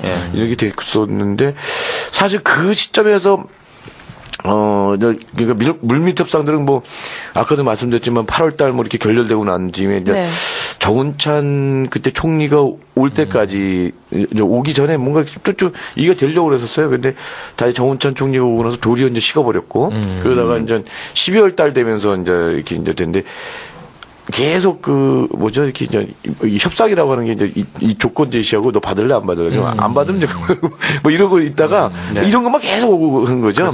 잼만 계속 날리고 그러다가 이제 진짜 12월 20일 넘어서부터 좀 본격적으로 이게 좀 되다가 진짜 협상은 그 며칠 사이에 성탄절 전후부터 성탄절 지나고 나서 12월 30일에 바로 문자가 딱 하나 왔었습니다. 범대위에서 합의 딱 이렇게 돼서 그날 아침에 딱 합의가 딱 와서 오후에 바로 그 기자회견을 그래서 마라톤 협상하고 그러면서 이렇게 됐었던 거의 16시간 협상 막 이러셨죠? 근데 그때 그렇게 힘들게 극적 타결을 이끌어낸 건데 그 중에서 지금 얼마 정도가 지켜진 건가요? 상당 부분은 이제 지켜졌어요. 근데 핵심적인 부분들이 그냥 유가족 보상 문제는 해결이 됐고, 유가족 보상 문제는 해결이 됐고, 당시 사구역 털거민들에 대한 그 보상도 이루어졌고, 장례식장 사용료라든지 이런 것들 실무적인 문제들, 이런 것들이 됐었는데 그 중에서 안 되고 있는 게 뭐냐면, 철거민들에게 생계 대책을 위해서 거기 공사가 진행이 되면 이게 전제 조건이죠. 공사가 진행이 되면 거기에 이제 한밭집 임시식당 이거를 운영권을 주겠다. 그럼 운영권을 하게 되면 수익을 이렇게 나눠서 이렇게 생계 보태서 쓸 수 있는 거잖아요. 그래서 요거 하나와 여기에 준하는 수도권 지역에 요거에 준하는 한밭집을 하나 또 더 해주겠다. 그러니까 두 개를 약속한 거죠. 근데 이게 공사가 중단되니까 안 되는군요. 이런 상황이고 이게 또 다른 지역도 이게 지금 경기가 부동산 여기가 안 좋으니까. 그뿐만 아니라 그 이후에 나온 사건인데 이번 정부에서 아주 또 골 때리는 게 한밭집 로비스트 사건이잖아요. 맞아요. 우리 강일학 청장님이 한밭집을 어찌나 그렇게 잘 관리를 하셨어요. 규모가 큰 데는 굉장히 수익이 많이 나는 수익 사업인데. 그래서 이제 그런 부분 가지고 하면은 철거민들이 그동안 이제 싸우고 그런 동안에 이렇게 생계적이 못했던 이런 저거를 좀 할 수 있었는데 그게 안 되니까 이 사람들 이제 지치니까 맨 처음에는 이제 우리가 2009년 12월 말에 저기 할 때는 이제 2010년 6월 달부터 공사가 착공이 된다. 그때부터 한밭집이 운영된다라고 해서 거기에 대해 대책도 마련하고 그랬었는데 이게 뭐 하염없이 이제 그러다가 이게 지금은 어떤 상태냐면 작년에 그 이제 여기 삼성물산과 대림 포스코 여기에도 있었잖아요. 예. 삼성물산과 이 그 시공사 계약을 맺었던 걸 조합에서 파기를 시켜버렸어요.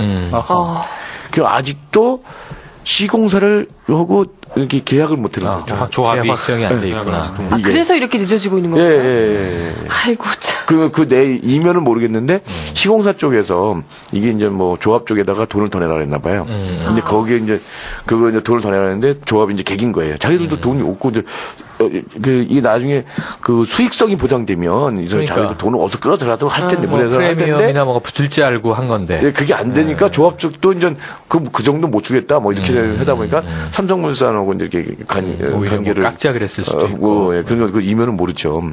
근데 이제 분명히 저거 터집니다. 이게 비리가 터져요. 지금 그 용산 저쪽에 용산에 이제 신계 지역에 이제 그 조합 쪽이 이제 검찰 수사를 받고 있는 중이거든요. 그래서 지금 몇 사람 구속된 사람도 있고 이제 불구속 상태에서 재판도 받고 있고 그리고 이전에 이제 거기 용산구청장 박장규인가 이 사람조차도 이제 거기 연결된 것처럼 이렇게 돼 있는데 요거 용산 4구역 관련해서는 분명히 비리가 있을 거라고 생각이 들어요. 왜냐하면 다른 지역보다 너무 신속하게 이게 절차가 진행이 되는 거예요. 이게 2007년도에 뭐 그 사업 승인 신청을 했는데 뭐 그게 이제 뭐 곧바로 나오면서 2009년도에 이제 뭐 이런 식으로 굉장히 빨리 나오니까 직접 관리하시나?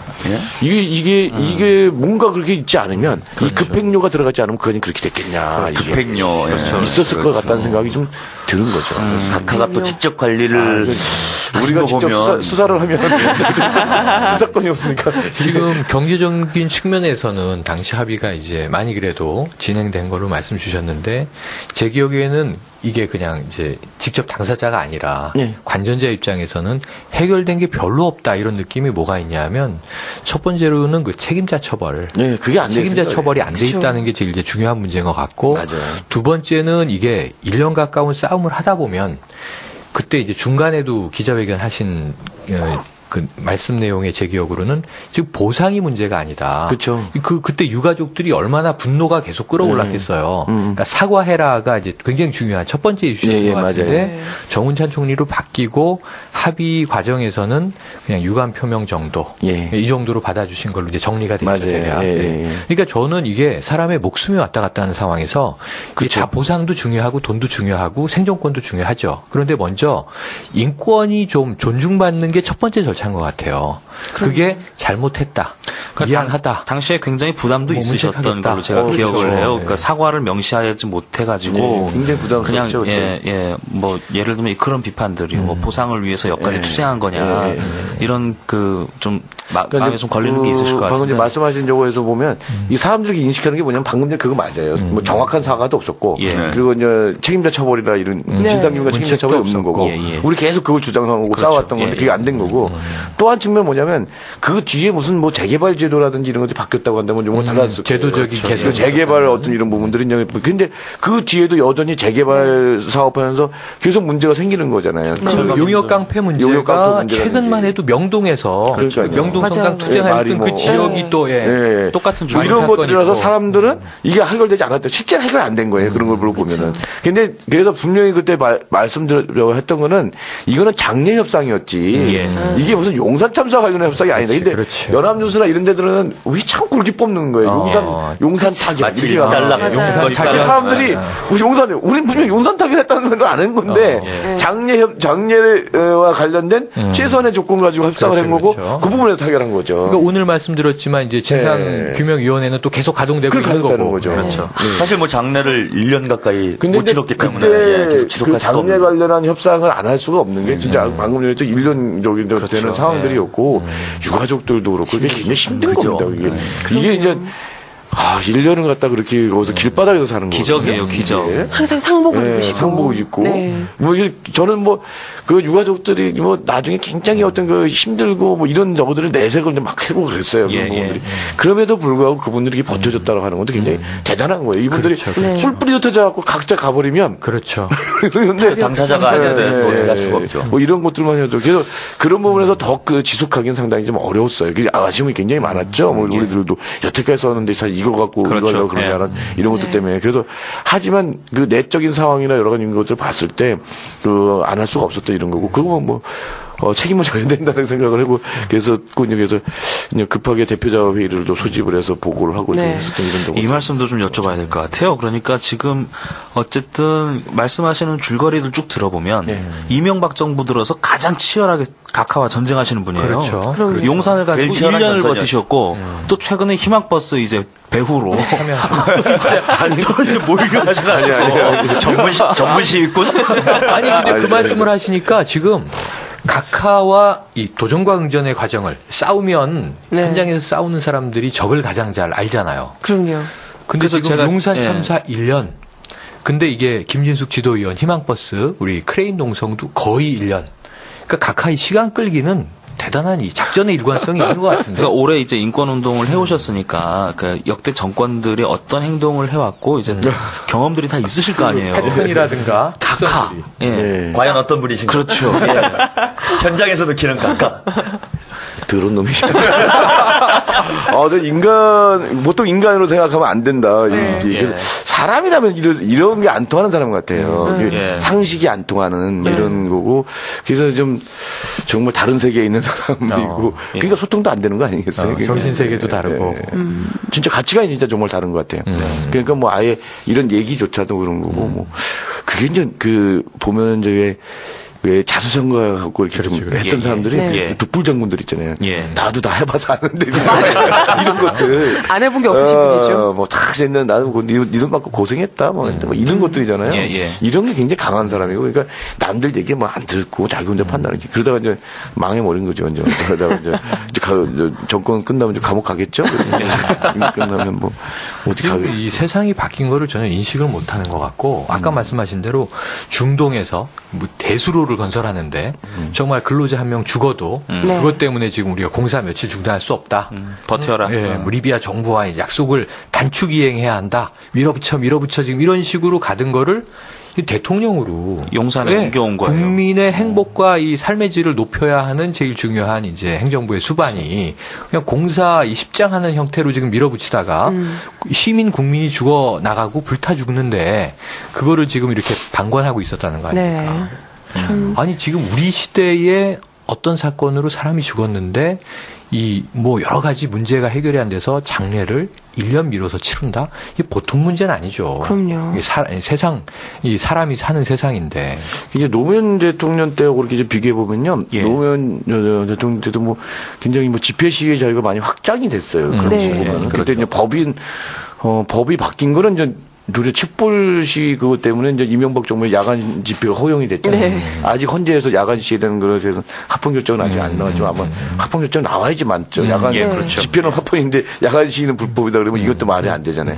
그래서 이제 그런 건데 노무현 정부 때는 이런 야간 집회를 하더라도 이렇게 처벌을 하거나 이런 것도 굉장히 세지 않았었죠. 많이 허용됐었어요. 근데 노무현 정부에서도 민중생존권과 관련된 투쟁에 대해서는 아주 유독 잔인하게 진압을 했어요. 그러다 보니까 어떻게 됐냐면 2005년도에 그 농민들 시위할 때 여의도에서 경찰들이 진압 과정에서 2명이나 죽었죠. 그리고 그 다음에 2006년도에는 저거 했었죠. 하중군 저기 그 포스코 건설 그쪽에 여기도 또 이제 경찰 진압 과정에 죽었잖아요. 그리고 이제 2006년도 7년도 거쳐서 이제 대추리 싸움 할 때 이런 부분들 상당히 잔인하게 그렇게 하거든요. 그래서 이제 이런 거는 잔인하게 하는 거로는 굉장히 비슷해요. 이명박 정부에서 잔인하고 이러고 사실 2005년도 그 컨테이너 박스를 이렇게 통해서 이렇게 진압하는 게 이제 이번에 용산 때 써먹고 쌍차 때 써먹고 노무현 때도 오산 세교를 조정해서 그 써먹고 뭐 이런 방법들이에요. 그래서 굉장히 방법인데 다른 점은 그때 그 노무현 전 대통령 같은 경우는 이제 그 농민 2명 저기 했을 때 어쨌든 거기서 대통령이 사과하고 그렇죠. 경찰청장 옷을 벗기거든요. 근데 여기에서는 어떻게 가냐면 김석기는 저기를 했을지 몰라도 계속 이 강경 진압 뭐 하고 그랬던 사람들을 계속 승진시켜줍니다. 잘했다는 거죠, 사실. 그래서 쌍차에서 강경 진압을 했던 게 경기경찰청장이 조현호입니다. 근데 그 다음에 어디로 가냐면 경찰청장, 그렇죠. 서울경찰청장으로 올라갔다가 경찰청장으로 올라가죠. 그렇죠. 아까 저 정병두 같은 사람도 이제 있는 거죠. 이래갖고 그리고 어쨌든 이게 성과나 이런 거는 상관없이 뭐 이렇게 어쨌든 자기 말 잘 듣는 사람들 무조건 이게 나한테 충성만 하면 그러니까 일을 어떻게 하건 그래서 이 정권이 진짜 이게 국가를 생각하는 이런 얘기 아니라 사적 이익을 추구하는 회사죠, 회사. 국가를 사유화한 거죠. 깡패 두목이죠. 사적 이익을 추구하는 깡패 두목 같은 짓을 하고 있는 거 아니에요. 아니 그러잖아요. 계속 MB파. 아니 해보더라도 이게 객관적으로 보면 이게 이 사람들 책임을 물어야 될 사람을 그렇죠. 나한테 충성한다 해서 계속 승진시킨다는 말이 돼요? 어쩌수 같은 사람도 결국 저기서 다시 또 불러들어가 경찰을 또 시키잖아요. 누락되니까 오사카 보내잖아요. 그래서 다시 이제 또 불러들여서 좋은 자리에서 쉬다 와. 포맷 한번 해주시고. 그러니까 오사카 보냈다가 경주로 출마시키고 이게 무슨 딱 각하 주변에다가 딱 끼고 앉아가지고. 그러니까요. 그러니까 이러니까 또 어떤 면에서는 우리 각하도 잘하시는 것 같기도 해요. 일단 난 출세를 해야 되겠다.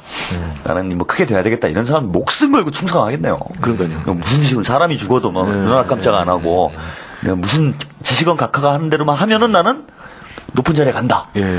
이게 뭐 확고하게 지금 인식이 되어 있는 거 아닙니까? 이 관료들 사이에서.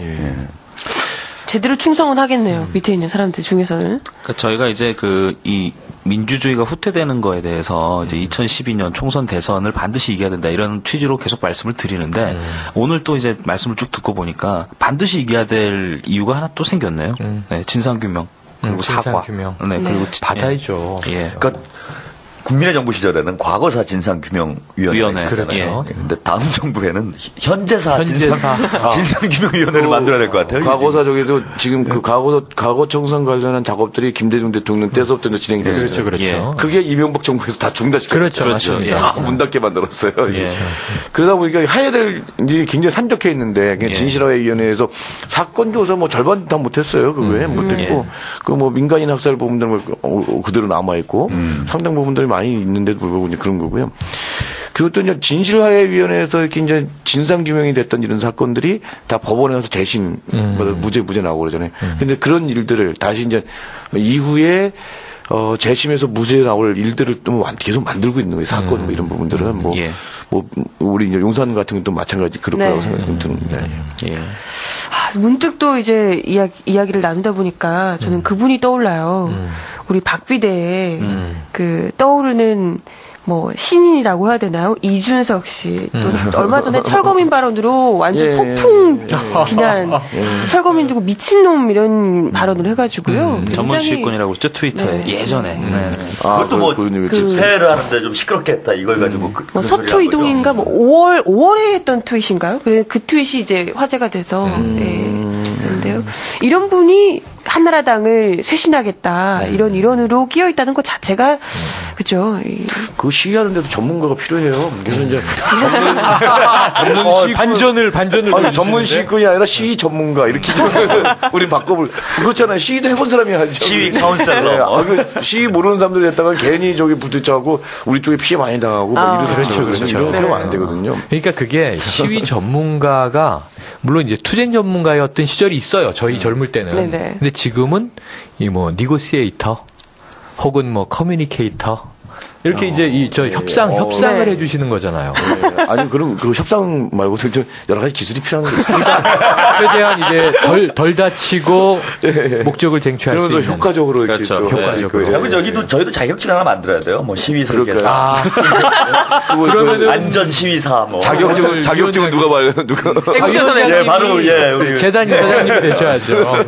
저희가 방송에서 깃발도 몇 개씩 소개해드리고 그럼요. 맞아요. 위험하시면 저 깃발 밑에 숨으십시오. 여기다 안전 이렇게 매뉴얼도 보급하고. 네네. 우리 편집점 한번 잡을까요? 네, 지금 여러분께서는 생방송 애국전선을 듣고 계십니다.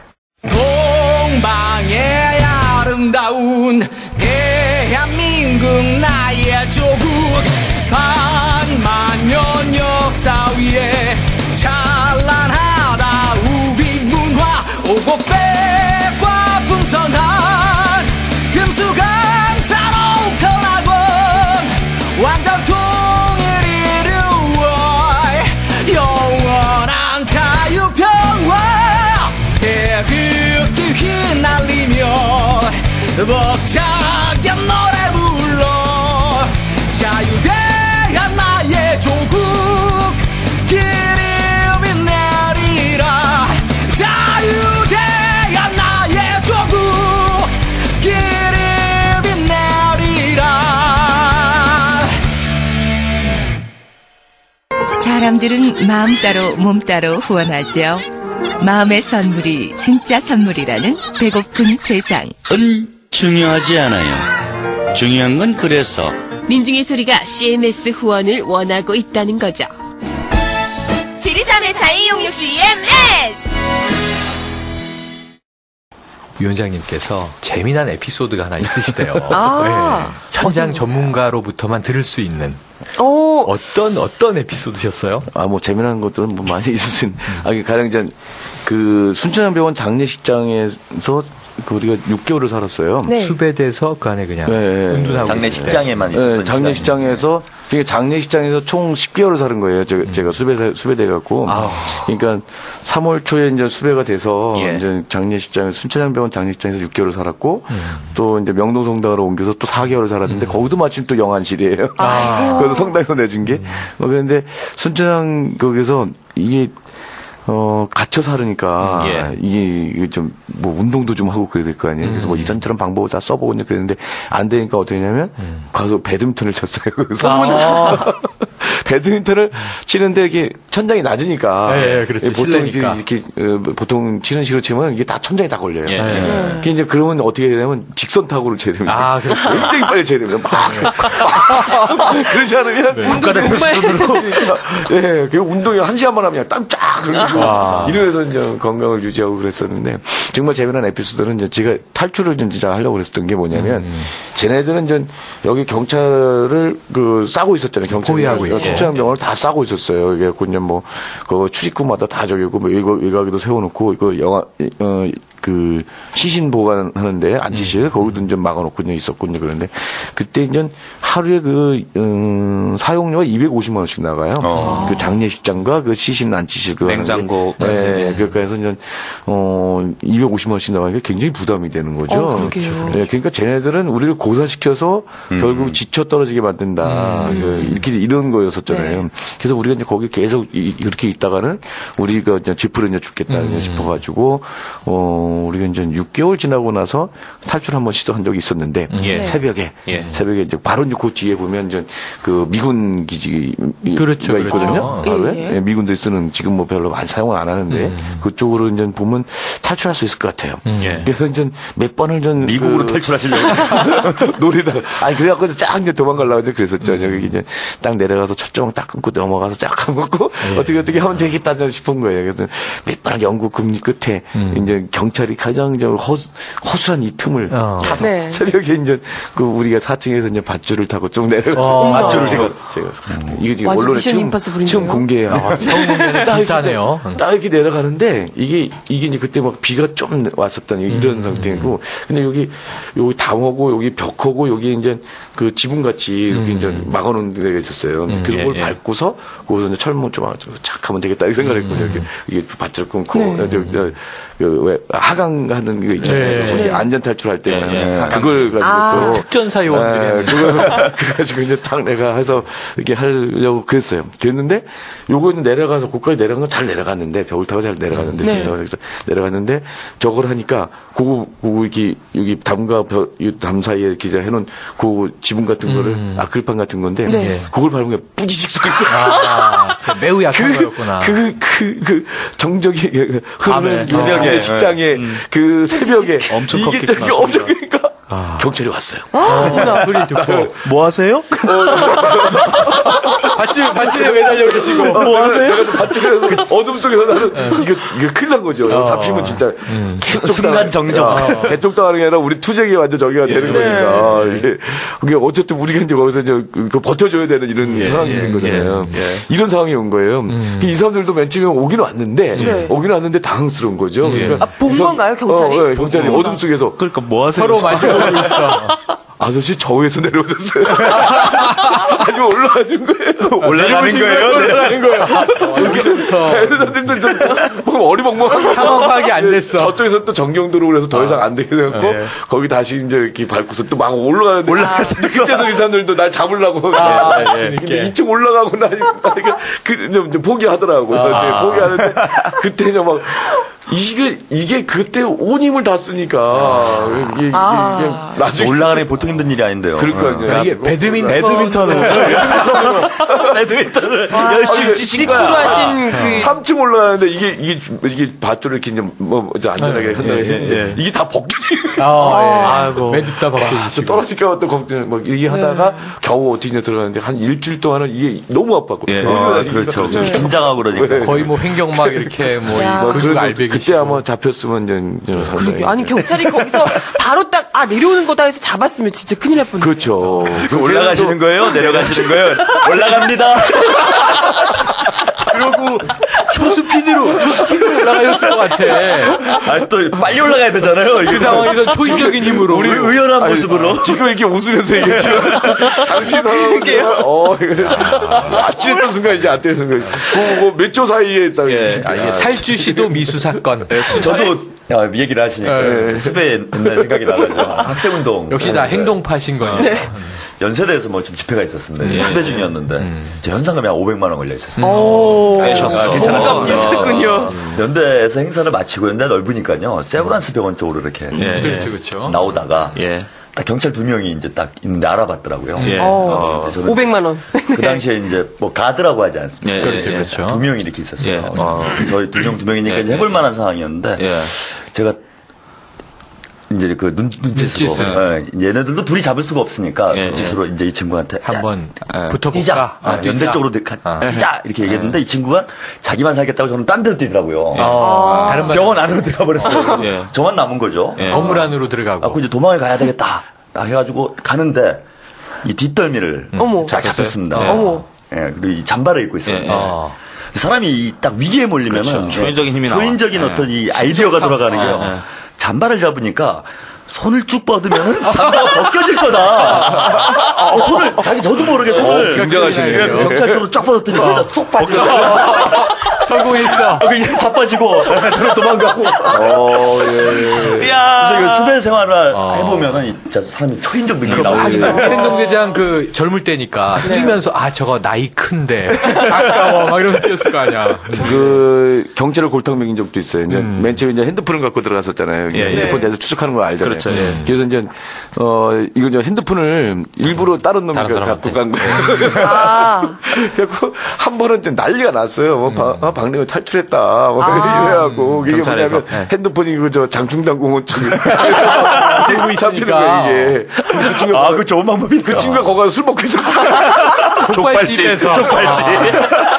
그러다가 이제 그 핸드폰은 이제 폐기시켰잖아. 할매 족발집에서. 뭐 홍길동으로 막 소문이 나고 그랬겠네요. 경찰들 사이에서. 근데 술 먹고 들어오고 수배 은둔 중인데 장충동에서 족발 먹고 들어가. 이런 거지. 홍길동이죠, 홍길동. 경찰 입장에서 보면. 그죠. 핸드폰을 한 서너 개 만들어가지고 막 동시에 나오고. 그러니까 역사의 중요한 순간에는 이제 이렇게 도와주시는 분들이 있어요. 그러니까 만약에 그 사복 형사들이랑 이제 조우를 하셨으면 이건 연행이죠. 그런데 하필 이제 그 어리버리 의경들 올라가는 건가요? 아니 이거 저 거기 맨 처음에 왔던 사람들은 의경이 아니라 정식 경찰이었는데. 그랬어요? 하도 기가 막혀서 말이 안 나오셨나? 그러니까 경찰들도 당한 거죠. 설마 4층에서 밧줄을 타고. 그러니까 불시하신 건 맞기 때문에 상황 판단이 몇 초 안 된 거지. 뭐지? 그러니까 그게 전부 다 합해봤자 이제 1, 2분 사이인 거예요. 근데 그 사이에 그게 다 일어나는 거죠. 그게. 이 방송 듣고 그때 목격하셨던 그 경찰분이 문책 당하시는 거 아니에요? 아니요. 시간이 이 방송을 혹시 듣고 계시다면 꼭 한번 따로 연락 주셔서 위원장님하고 만나뵈면 그분이 전 인품이 괜찮은 분 같아요. 왜냐하면 어르신 내려가시는 겁니까? 이거 얼마나 예의 발라. 올라가는 겁니다. 이런 좋은 경찰이 있다니까. 나중에 경찰들이 이제 제가 이제 거기서 이제 이게 이제 하려고 가져갔던 이거 절단기요. 절단기도 떨어뜨리고 내가 쓰고 내려갔던 모자도 떨어지고 그랬어요. 그 다음날 이제 경찰들이 와서 그거 다 수거하고 뭐 이렇게 나름대로 수사를 하더라고요. 근데 나중에 문제는 못 삼죠. 그리고 뭐 미수 그러니까 뭐 상관없어서. 그렇죠. 탈출 미수. 시간이 그렇게 많이 지나진 않았는데요. 그래도 좀 지나니까 이런 얘기도 좀 할 수 있고 뭐 나쁘진 않습니다. 그 3주기 추모 행사도 준비하고 계시죠? 예. 이번에는 이제 다음 주죠. 다음 주인데 15일 날 일요일입니다. 일요일부터 20일까지 금요일까지 이제 거의 매일 같이 있어요. 그래서 15일 날은 이제 용산 참사 현장에서 오전 10시에 시작을 해서 뭐 시티 투어라고 저희가 이제 이름을 붙였는데 시티 투어 행사가 있습니다. 이거는 이제 참가비 10,000원을 내고 이제 참가할 수 있는 건데요. 누구나 이제 참가할 수 있습니다. 그래서 용산 참사 현장에서 실제 이제 남일당에서 그렇게 이제 참사가 일어났던 그 지역을 한번 보자. 이거 이제 유타운 사업의 허상을 한번 보자는 거죠. 그런 거를 좀 보고 바로 그 앞에 용산 3구역에 가면 거기 이제 그 지역도 또 재개발 지역이거든요. 용산 3구역 거기 저기를 들러서 저기 부가연동에 또 이제 철거민 또 한 분이 남아서 싸우시는 분이 있어요. 요쪽 재개발 지역도 좀 보고 저쪽에 또 상도사동으로 좀 넘어가서 그쪽도 보고 저쪽에 이제 내곡동 쪽에 이제 헌인 가구 단지 여기도 또 이제 그 재개발 지역이거든요. 이렇게 이제 재개발 지역을 한번 보자는 게 이 사람들이 이제 이거 철거 재개발 이런 부분을 많이 이제 얘기는 하고 듣기는 많이 했지만 실제로 가서 보고 눈으로 보고 듣기는 전혀 달라요. 그래서 그쪽 가서 이제 철거민들 얘기도 직접 들어보고 현장도 직접 보고 하는 게 굉장히 큰 여기 공부가 되겠다. 우리가 재개발 문제에 대해서 좀 생각해 볼 수 있는 기회를 갖자. 그래서 마지막은 우리 두리반 싸움이 있었잖아요. 두리반 싸움 이제 끝나고 나서 거기 이제 두리반 싸움 했던 두 분 여기 주인들이 이제 홍대 쪽에 다시 두리반을 이제 냈거든요. 거기서 이제 저녁 먹으면서 이렇게 간담회를 좀 가지면서 정리 좀 하려고 그러고요. 16일 날, 월요일 날은 이제 그 홍대 앞에 있는 CY 시어터라고 하는 곳이 있어요. 카드릭 청년회관. 거기서 이제 작년에 나온 세 개의 용산 관련한 영화가 있어요. 그거를 오후 2시부터 상영을 하게 됩니다. 그래서 하나는 이제 국가는 폭력이다 해가지고 불구속 상태에서 재판받다가 1심에서 이제 법정 구속됐던 세 분의 이야기. 요게 이제 중심이 되는 얘기고 있고 두 번째는 이제 두 개의 문은 이제 재판 과정에서 특공대들 진술한 것만 가지고 그걸 사건을 재구성하는 거죠. 그래서 쟤네들이 이제 얼마나 허구고 하는가를 밝히는 거고 세 번째 7시 반부터 하는 영화는 이제 끝나지 않은 용산 그 얘기들을 그래서 좀 종합적으로 이렇게 이제 볼 수 있는 그런 영화 상영들이 좀 있으니까 함께 좀 보시면 좋을 것 같고요. 그리고 수요일 날은 좀 화요일 날은 건너뛰고 수요일 날은 이제 다른 행사들이 있는데 이제 수요일 날 7시부터 거기 홍대 앞에 있는 그 CY 시어터에서 똑같은 CY 시어터에서 그 만화책이 이번에 나와요. 우리가 살던 용산 그거에 2권이 이제 2탄이 나오는 거죠. 이번에는 이제 그때는 용산 유가족들 얘기였다고 한다면 이번에는 이제 재개발 지역의 철거민 얘기들 다른 그 얘기들을 담은 이제 만화책이 나오는데 거기 북콘서트를 좀 하게 됩니다. 그래서 이제 작가들하고 거기 이제 그 지역에서 이게 거기 이제 그 철거민들 얘기들을 같이 이제 하면서 강호달님이라든지 이런 공연도 같이 하는 이런 걸 좀 가지려고 하고요. 19일 날은 아침부터 계속 1인 시위를 좀 서울 시내에서 광화문에서 1인 시위를 하다가 5시부터 300곳에서 서울 시내 300곳에서 다발 1인 시위를 좀 하려고 그래요. 우리가 이제 주장하는 거는 이제 구속자석방, 우리 용산 참사에 대한 진상 규명, 그리고 이제 강제퇴거 금지법 제정 이런 거 하는 것들이 우리 이번에 중심 주제거든요. 요거를 내걸고 1인 시위를 동시다발적으로 하다가 오후 7시에 서울역 광장에서 3주기 추모 대회를 좀 갖는 거죠. 19일이죠, 19일. 예. 예. 그리고 20일 날은 이제 참사 당일이잖아요. 20일 날은 12시에 마성모란공원 거기 그 열사들 5분들 열사 묘역에서 추모제를 갖는 걸로 이번 추모 주간 행사는 마치려고 하고 있습니다. 야, 빼곡하게 일주일인데 20일 추모 3주기 당일날 마치게 되고요. 15일 일요일에 시작하셔서 문화제, 영화제, 추모제 쭉 이어지고 그리고 이제 저희는 이 시간 되는 날 참여하고 21일부터 이제 설 명절 들어가면 딱 되는 거네요. 네. 설 연휴 그러니까 우리가 그때 이제 3년 전에 그 용산 참사가 이제 발생했을 때도 이제 바로 설 앞에 이제 그렇죠. 그때도 있었어요. 그래서 그때 1월 23일 날인가 이제 그 첫 번째 추모 대회를 서울역 광장에서 그때 사람들은 이제 전부 다 이제 시골 내려가고 이럴 때 이제 서울역 광장 추모 대회를 했었던 게 기억이 나는데 이번에도 좀 비슷한 거죠. 그래서 마음이 더 아픈 것 같습니다. 이 설을 앞두고. 19일 7시 서울역 광장이요. 그래서 이제 요게 이제 좀 의미 있는 행사들이 굉장히 많이 있거든요. 그래서 용산에 대해서 다시 새롭게 생각해 볼 수 있는. 그리고 저는 좀 그 일요일 날 좀 딴 일정들이 없으시다면 좀 가급적 뭐 많지 돈도 많이 없어도 되거든요. 시티 투어. 만원 시티 투어 저기 했으면 좋겠고요. 저희 홈페이지에서 이렇게 신청을 할 수 있는데 우리 홈페이지가 좀 여러분 기억하기 되게 쉬워요. mbout.진보.net 그렇게 어려운 도메인을 어떻게 바꾸죠? mbout 최고로 비싼 도메인일 텐데 mbout.jinbo.net 이거 각각 미리 안 사놓으셨었나? mbout.진보넷 진보.net 여기서 신청을 하시면 됩니다. 많은 참석 부탁드리겠습니다. 그러네. 오늘 방송 좀 용산 참사 얘기 쭉 담았는데요. 그 청취자 여러분들께 좀 당부드리고 싶은 말씀은 이게 어떤 잘 사는 사람과 못 사는 사람 이런 경계에서 벌어진 일이 아니라 어떤 재개발 과정에서 몇몇 국민이 피해를 입은 사건이 아니라 이 사건은 우리 본인도 당사자가 될 수가 있어요. 그럼요. 아까 두리반 얘기 잠깐 말씀해 주셨는데 그 두리반 사장님도 여기는 그 홍대 쪽 철거 스토리인데요. 이분 말씀이 내가 용산 참사의 당사자가 될 줄은 몰랐다 이런 말씀을 하셨단 말이에요. 여전히 이 재개발은 진행 중이고 그리고 제가 한 3번째 언급드리는 것 같은데 국가 공권력 그러니까 국가가 국민을 죽인 사건에 대해서 반성하지 않는다는 거예요. 이게 이명박 정부의 본질이고 지금 우리 2012년을 살아가는 우리가 해결해야 되는 과제가 여기 또 하나 있다 이런 말씀 드리면서 오늘 그 용산 참사 3주기 방송 마무리하면 될 것 같아요. 혹시 남으신 말씀 있으신가요? 혹시 마지막으로 이 경찰 한 분 유가족도 있고 5분 이제 또 우리 철거 시위하시던 분들 유가족도 있는데 최근에 유가족분들 근황은 어떠세요? 유가족분들이 다들 잘 살고들 계세요.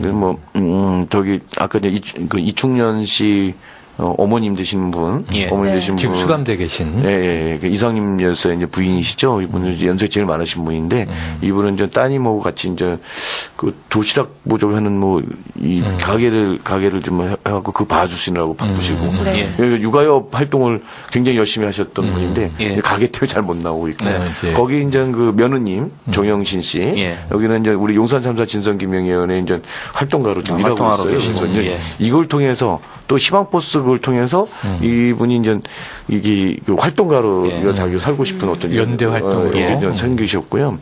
그 다음에 이제 양희성 열사 쪽 거기는 이제 그 숙대 앞에 그 이제 일식집을 열었어요. 일식집을 열어가지고 그 아드님하고 원래 이제 거기 양희성 열사가 이제 아들 2분하고 아드님 2분하고 같이 저기를 그 일식집을 운영하는 게 꿈이었거든요. 이제 그런 꿈이었는데 어쨌든 어머니하고 그 두 아들이 거기서 일식집을 지금 하고 있고요.